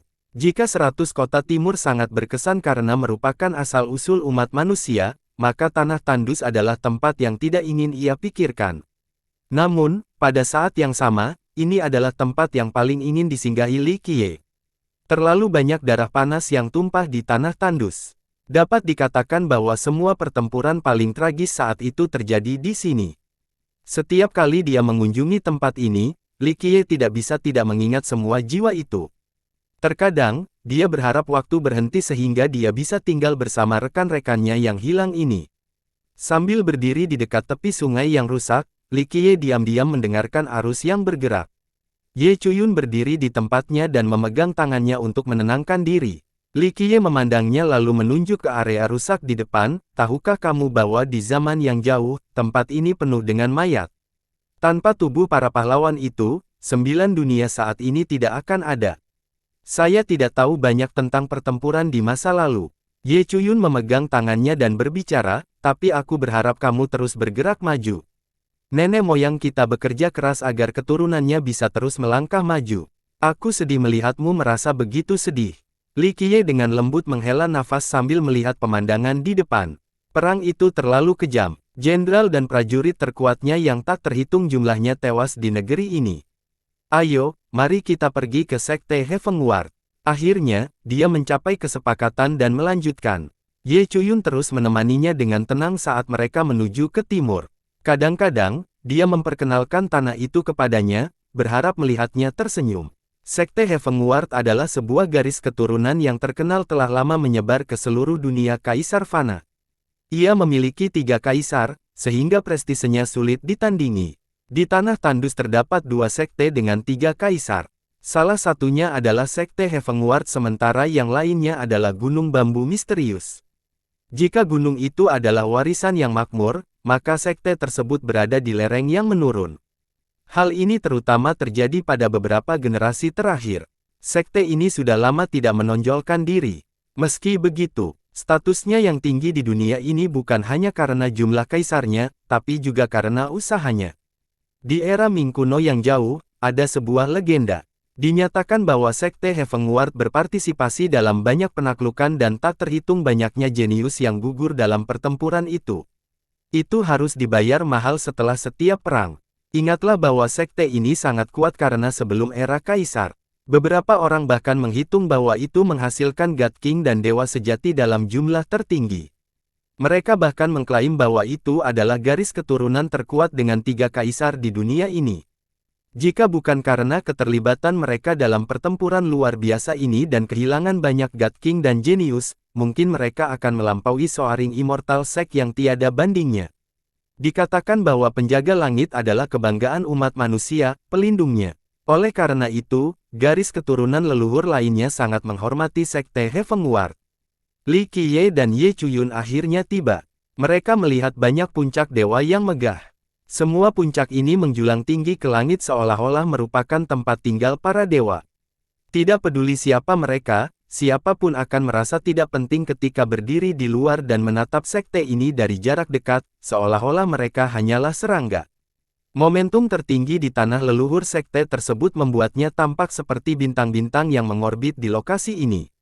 Ada sebuah monolit yang dipasang tepat di luar pintu masuknya, tidak ada kata-kata yang terukir di atasnya, hanya gambar mahta yang tampak seperti milik Raja Abadi dari 9 langit. Li Qiye dengan lembut menghela nafas sambil berdiri di luar pintu masuk sekte. Dia akhirnya kembali ke tempat ini setelah bertahun-tahun. Di masa lalu, setiap kali dia meninggalkan tempat ini, dia ditemani oleh orang-orang sekte ini dalam ekspedisinya. Selama era Ming kuno, tidak banyak dari mereka yang kembali hidup.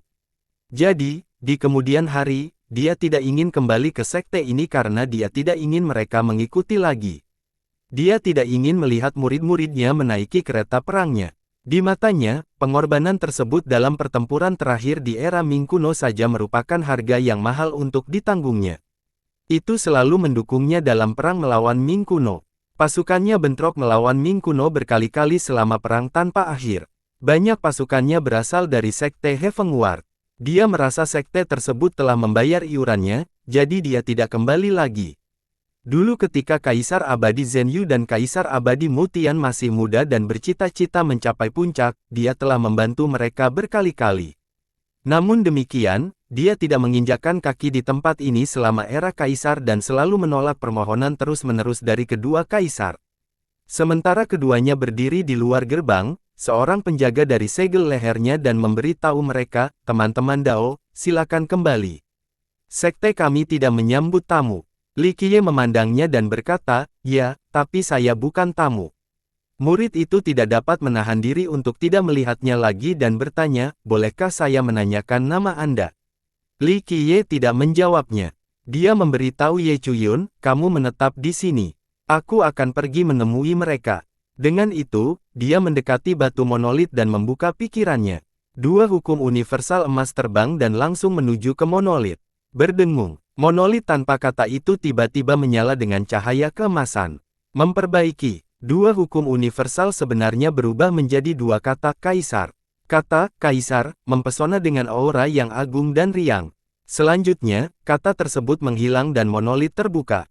Sebuah mahkota emas muncul, itu juga terbentuk dari dua hukum universal.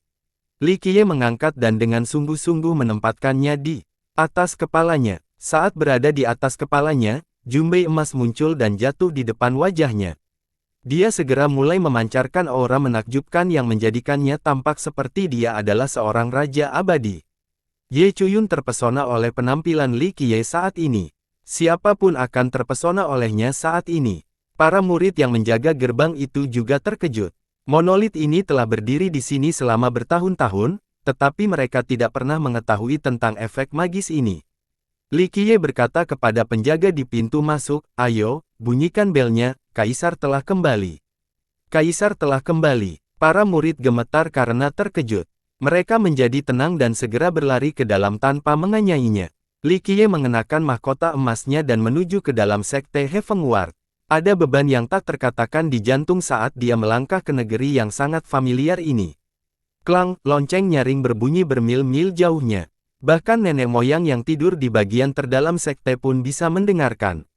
Lonceng, Kaisar telah kembali. Nenek moyang yang berhibernasi ini dibangunkan oleh suara bel. Salah satu dari mereka menangkap keheranan, apakah ini nyata?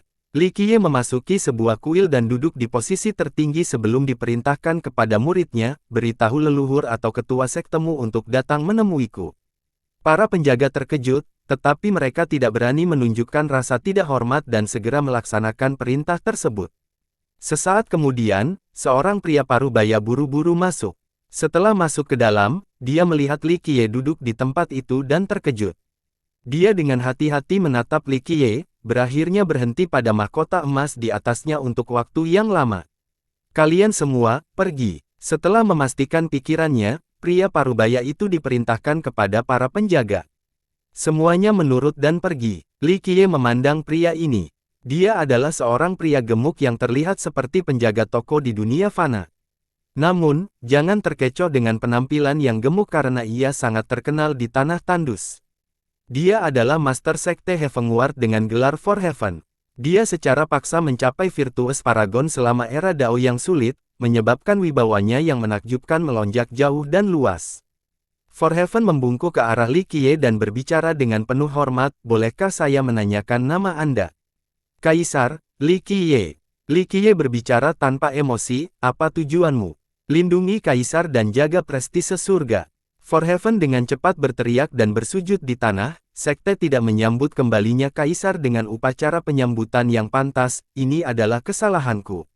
Li Qiye dengan lembut memberi isyarat dengan tangannya dan berkata, tidak perlu formalitas yang menyusahkan di masa lalu, kami bukanlah orang asing. For Heaven berdiri dengan penuh semangat. Ada legenda di sekte mereka yang menyatakan bahwa misi semua murid masa depan sedang menunggu kembalinya Kaisar. Itu adalah tujuan mereka, untuk melindungi Kaisar dan menjaga prestise surga. Keyakinan ini telah diturunkan dari generasi ke generasi. Namun, bertahun-tahun telah berlalu dan Kaisar tidak kembali. Meskipun Kaisar Abadi Zhen Yu dan Kaisar Abadi Mu Tian mendapat kabar tentang Kaisar, dia tidak pernah kembali. Sekte ini tetap tersembunyi selama beberapa generasi sambil menunggu Kaisar mereka. Hanya dengan kehadiran Kaisar mereka, surga pengawal dapat benar-benar menjadi dirinya sendiri. Master Sekte For Heaven kembali sadar dari kegembiraannya dan bersujud di hadapan Li Qiye, kembalinya Kaisar akan menjadi kekayaan kultus kami. Li Qiye memotongnya dengan posisi lengan bajunya, Sekte Guru, saya tidak berencana untuk tinggal lama di sini, tidak perlu membicarakan hal-hal lain, sekte akan tetap ada dan melanjutkan, tidak ada yang berubah. Karena kepulangan saya, tapi Kaisar, For Heaven tertegun setelah mendengar ini, tidak tahu bagaimana harus merespons. Li Qiye perlahan berbicara sambil menatap, Sekte Guru, saya tahu Anda sedang memikirkan banyak hal saat ini, tapi apa yang saya bawa ke Sekte Penjaga Langit bukanlah kemuliaan, hanya kematian. Selama beberapa generasi, murid-murid kami semuanya bersedia berjuang demi Kaisar. Kematian di medan perang adalah kemuliaan kami. For Heaven berbicara secara emosional, pengawal surga ada untuk Kaisar. Jika kita tidak melindungi Kaisar, bagaimana kita bisa terus menjadi penjaga surga? Aku tahu. Li Qiye dengan lembut menghela nafas sebelum menjawab dengan sedikit lelah dan sedih, saya tidak pernah meragukan kesetiaan Sekte Heavenward. Sampai saat ini kalian semua sudah berbakti sepenuhnya, tapi kalian sudah membayar terlalu banyak. Sekte Anda hampir hancur dalam Perang Ming kuno. Itu baru pulih setelah perjuangan besar dua kaisar abadi, Zhen Yu dan Mutian. For Heaven dengan sungguh-sungguh berbicara, kami, penjaga surga, bersedia melayani kaisar meskipun itu mengorbankan seluruh nyawa kami. Ini adalah sumpah dan ajaran leluhur yang ditinggalkan oleh nenek moyang kita, Kaisar Abadi Qi Zhen. Li Qiye menggelengkan kepalanya dan berkata, tidak, kamu tidak mengerti. Sejujurnya, Qi Zhen tidak berhutang pada saya berhutang pada Qi Zhen. Qi Zhen menciptakan Sekte Heavenward saat itu setelah upaya yang tak terhitung jumlahnya. Saya tidak ingin melihat sekte ini dihancurkan dengan mengikuti saya. Kami, For Heaven ingin berbicara. Li Qiye memotongnya dengan lambaian tangan, saya mengerti apa yang mengira nenek moyang Anda. Saya tahu mereka ingin kembali di bawah panji saya. Saya memahaminya dengan sangat baik. Namun, tanyakan pada leluhur tertua Anda, apakah mereka masih mengingat Legiun Naga Azure saat itu? For Heaven tidak tahu bagaimana menjawabnya. Li Qiye menghela napas dan berkata, bahkan dalam waktu tidak dapat menghapus beberapa hal. Saya memahami kesetiaan Heavenward terhadap saya. Selama jutaan tahun, terutama pada zaman Ming kuno, sekte Anda berkorban terlalu banyak. Akulah yang membawa mereka untuk bertarung kemana-mana, tapi berapa banyak dari mereka yang kembali hidup? Penjaga umat manusia dan dunia Kaisar Fana, kejayaan ini bukan milik saya. Mereka adalah milik orang-orang yang bertempur dan mati di medan perang, milik mereka yang tulang belulangnya terkubur di negeri asing.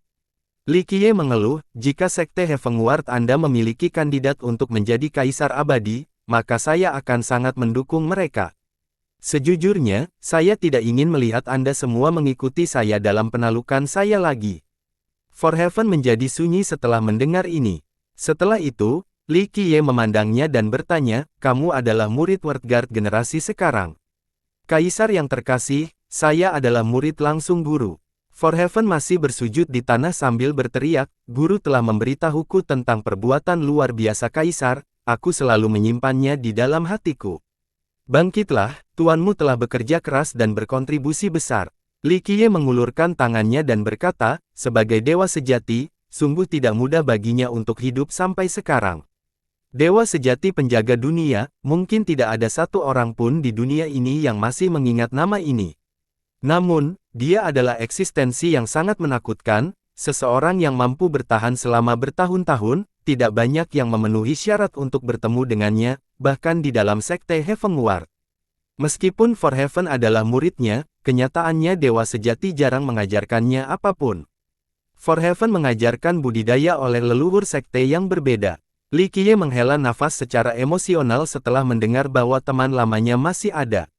Tidak banyak pengikutnya yang masih hidup setelah bertahun-tahun. Apakah Kaisar ingin bertemu tuanku? For Heaven meminta perintah. Tidak. Li Qiye dengan lembut menenangkan, akan sulit untuk menyegel Wordguard lagi jika dia keluar. Aku juga tidak punya sesuatu yang penting, jadi tidak perlu mengganggunya. Li Qiye menatap For Heaven dan melanjutkan, kali ini, saya datang untuk mengambil barang dari Anda. Setelah aku selesai melakukannya, aku akan kembali. Benda apa itu, Kaisar? For Heaven bertanya dengan tergesa-gesa. Li Qiye perlahan berkata, saya meninggalkan sesuatu pada Mutian saat itu. Jika saya benar-benar ingat, dia meninggalkan benda ini di belakang gunung. Benda itu, For Heaven segera mengetahui apa yang diinginkan Li Qiye. Dia ragu-ragu mengambil sambil mengusap telapak tangannya dengan gugup dengan ekspresi sedikit malu. Apa, saat ini tidak nyaman? Li Qiye menatapnya dengan rasa ingin tahu. For Heaven berada di posisi yang sulit. Dia terbatuk dan perlahan berkata, Kaisar, barang ini, kami. Dia ragu-ragu selama beberapa saat dan masih belum mengucapkan keseluruhan kalimatnya. Faktanya, kulit kepalanya juga terasa kesemutan karena dia tidak tahu harus berkata apa. Kalian tidak mau. Li Qiye menatap dengan mata berbinar. Tidak, itu bukan niat kami. Forheaven dikejutkan oleh ekspresi Li Qiye. Orang lain mungkin tidak menyadarinya, tapi dia tahu dengan jelas jenis keberadaan yang ada di hadapannya. Dia buru-buru berbicara, Kaisar, bukannya kami tidak mau, tapi kami punya masalah sendiri. Kami hanya junior, jadi kami tidak bisa menjadi orang yang mengutarakan. Li Qiye menyatakan lengan bajunya dan berkata, bicaralah, aku akan memaafkanmu. Forheaven ada di pin dan jarum. Dia sangat tertekan saat ini, dia akhirnya mengerti kenapa nenek moyang tidak mau keluar dan malah mendorongnya ke dalam lubang api ini. Namun, dia harus menghadapinya. Dia tersenyum canggung dan berbicara, begini, jika Kaisar tidak tinggal di belakang, atau, jika kamu datang untuk mengambil barang itu, maka kamu harus menikahi permaisuri kami. Permaisuri, sejak kapan sektemu memiliki permaisuri? Li Qiye membukakan matanya dan menatap master sekte itu. Demi surga meratakan nasibnya dalam pikirannya. Kenapa dia yang harus mengatakan hal ini? Namun demikian, dia menguatkan dirinya, klaim ini agak aneh. Ini sebenarnya berasal dari generasi nenek moyang Mutian. Yah, itu tidak muncul sebelumnya, tapi di generasi ini, kita sebenarnya memiliki permaisuri dengan garis keturunan yang saleh.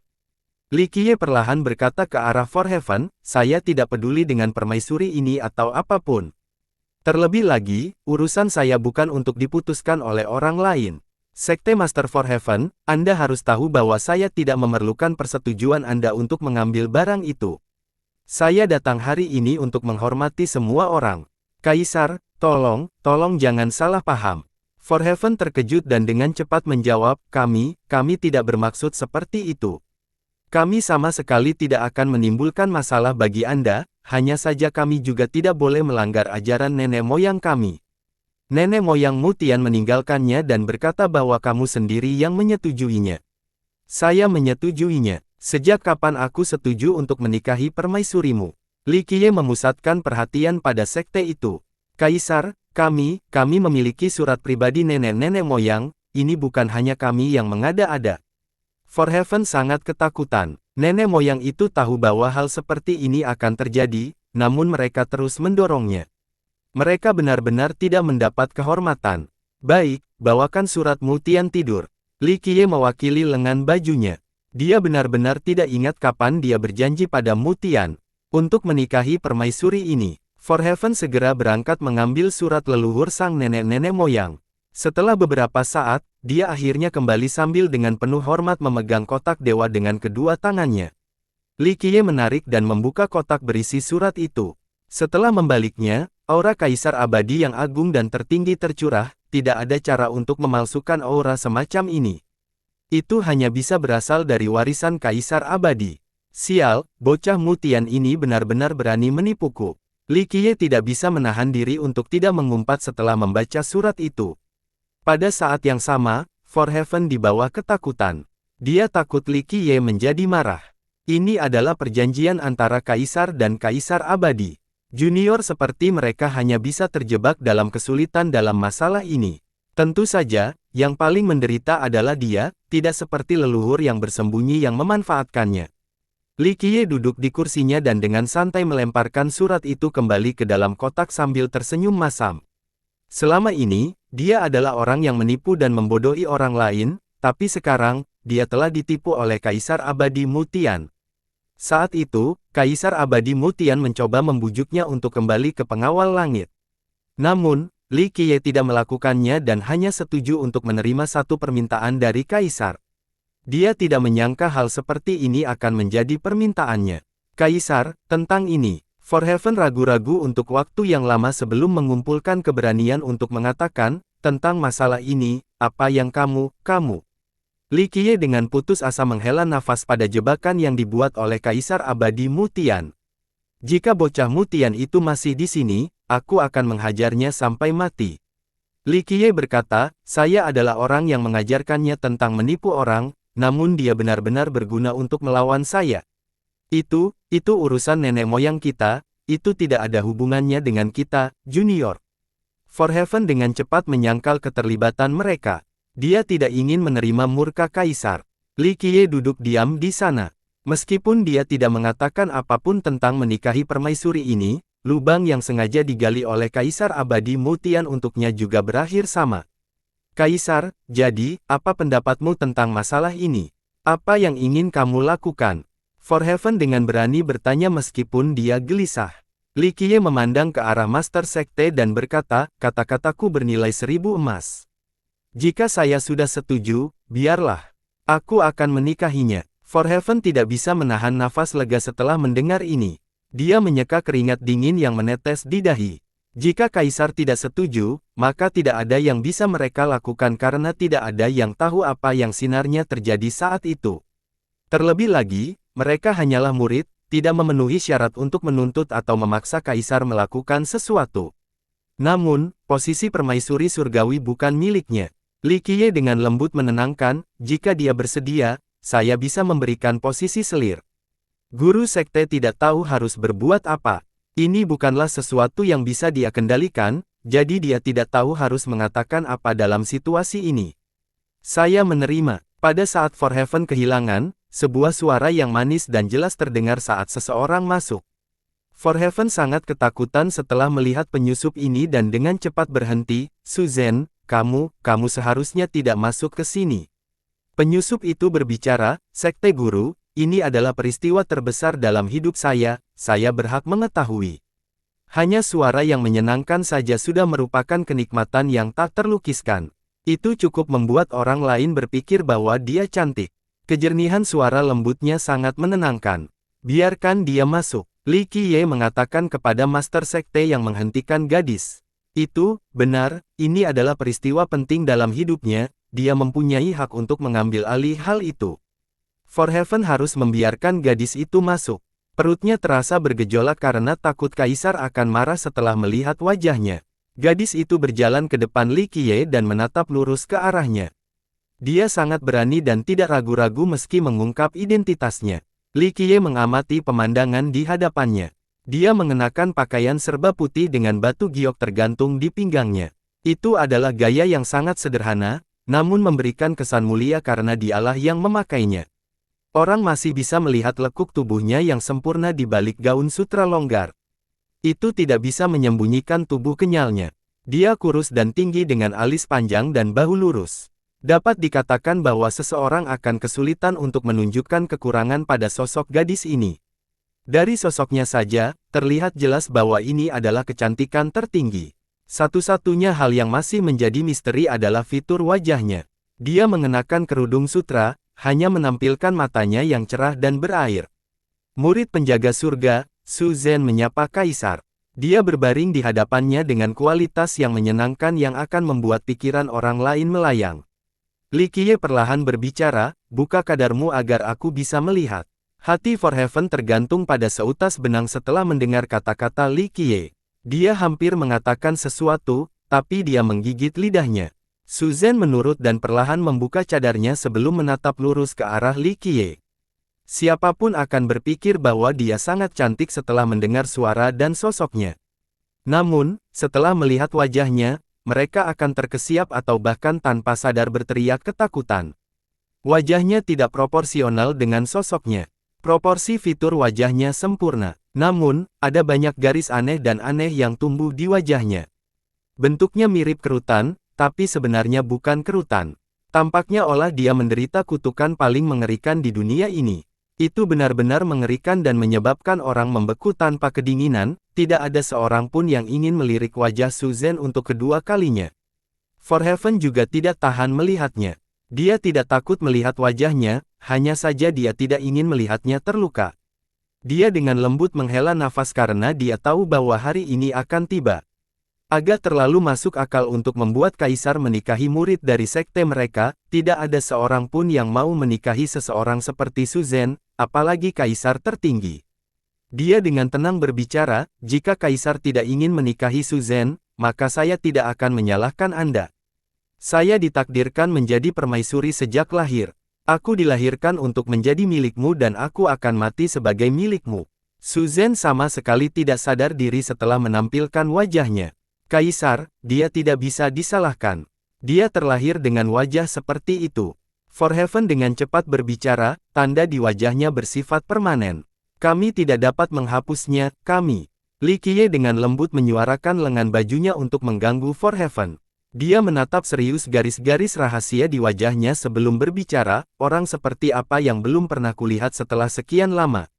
Bagi saya, keindahan daging tidak ada artinya, tidak mampu mencapai puncaknya. Menjadi cantik atau tidak penting di perairan. Kaisar berkata, Forheaven menjadi bahagia setelah mendengar ini. Li Qiye menatap Suzanne dan perlahan mengumumkan, janjiku bisa terisi kapan saja. Jika aku berjanji padamu Tian, maka aku akan melakukannya. Jika kamu bersedia, maka aku boleh menikahimu, tetapi kedudukan istriku bukan untukmu. Ini bukan karena penampilanmu. Saya khawatir tidak ada seorang pun di dunia ini yang bisa menjadi istri saya. Saya bisa memberi Anda dua pilihan, 1, jadilah selir saya, 2, jadilah orang kepercayaan saya. Kamu sudah tahu banyak tentang aku, jadi kamu memenuhi syarat untuk tetap berada di sisiku. Saya setuju. Suzanne tidak perlu berpikir sama sekali, tidak peduli apapun itu, saya siap mengikuti perintah Anda. Bagus sekali. Li Qiye mengangguk dan memberi isyarat padanya, kemarilah, izinkan aku melihat wajahmu. Dia melangkah maju tanpa rasa malu atau tidak wajar, dia masih setenang sebelumnya. Jarak mereka hanya beberapa inci. Li Qiye dengan lembut di wajahnya dan merasakan kulit halusnya. Dia terus menyentuhnya selama beberapa saat. Suzanne dengan nyaman berdiri di sana tanpa berkata apa-apa. Dia memiliki ketenangan dan keteguhan yang tak terlukiskan yang tertanam dalam dirinya. Forheaven berdiri di sana dengan napas tertahan. Dia juga tidak berani berkomentar. Mustahil. Setelah merasakan wajahnya berkali-kali, Li Qiye terkejut. Dia berbicara, ini tidak mungkin, Anda memiliki garis keturunan dari cabang langsung Qi Zhen. Kaisar juga menyadarinya. Forheaven menambahkan dengan terkejut, Anda benar, dia adalah keturunan nenek moyang kita. Tidak, Li Qiye mengulurkan tangannya dengan acuh tak acuh, saya tahu betul apakah Qi Zhen memiliki keturunan atau tidak. Jika Qi Zhen melakukannya, maka garis keturunan ini pasti telah diturunkan sejak lama. Apa yang dilakukan Mu Tian saat itu? Li Qiye memikirkan kemungkinan lain dan bertanya sambil menatap ke arah Forheaven. Saya, benar-benar tidak tahu tentang masalah ini. Forheaven menjelaskan, nenek-nenek moyang Mu Tian tidak memberitahu juniornya tentang detailnya. Bahkan tuanku tidak memiliki pemahaman yang jelas. Saya baru mendengar bahwa cabang Suzanne muncul di Heavenward setelah generasi nenek moyang Mu Tian. Dialah yang menyebutkan bahwa cabang ini adalah keturunan nenek moyang. Namun, garis keturunan seperti Suzanne hanya muncul di generasi ini, dan dialah satu-satunya. Forheaven menceritakan semua yang dia ketahui kepada Li Qiye. Li Qiye merenung sejenak setelah mendengar ini. Jika ini memang garis keturunan Kaisar Abadi Qi Zhen, maka ada kemungkinan lain. Li Qiye kembali menatap Suzanne dan perlahan berbicara, tepatnya, kamu memiliki garis keturunan Qi Zhen, tetapi kamu bukan keturunan Qi Zhen. Dengan itu, dia mengungkap garis-garis rahasia di wajahnya dan melanjutkan, tidak peduli bagaimana kamu memikirkan wajahmu, tidak perlu merasa rendah diri. Harus dikatakan bahwa Anda seharusnya bangga, ini suatu kehormatan. Sangat jarang hal seperti ini terjadi pada cabang Anda. Ini adalah tanda yang sangat berharga dalam garis keturunan Anda. Apakah kita ini? Apakah kita masih manusia? Suzanne tidak mau bertanya. Faktanya, Forheaven dengan rasa ingin tahu juga menatap Li Qiye. Meskipun semua orang tahu bahwa Kaisar Abadi Qi Zhen adalah nenek moyang mereka, Kaisar selalu menjadi misteri, tidak ada yang tahu latar belakang Kaisar atau bahkan jenis kelamin mereka. Faktanya, dikatakan bahwa Kaisar Abadi Qi Zhen adalah Kaisar yang paling lama tinggal di dunia ini. Rumor mengatakan bahwa setelah menjadi Kaisar, Qi Zhen langsung menghilang. Tidak ada yang tahu detail spesifiknya, bahkan Dewa Sejati Penjaga Dunia pun tidak. Yah, kamu tidak perlu mengetahuinya untuk saat ini. Li Qiye memegang kepalanya, jika kamu terus bekerja keras, aku akan menjaga rahasianya suatu hari nanti. Susan tidak mau bertanya, apa kriteria untuk suatu hari ini. Hari ketika Anda mencapai atavisme. Li Qiye dengan lembut menyentuh wajahnya lagi dan berkata, ingat, ini bukanlah beban atau alasan untuk merendahkan diri. Garis-garis ini tidak jelek, Anda belum mengetahui alasan keberadaannya. Rahasia di dalamnya berada di luar imajinasi Anda. Bersambung.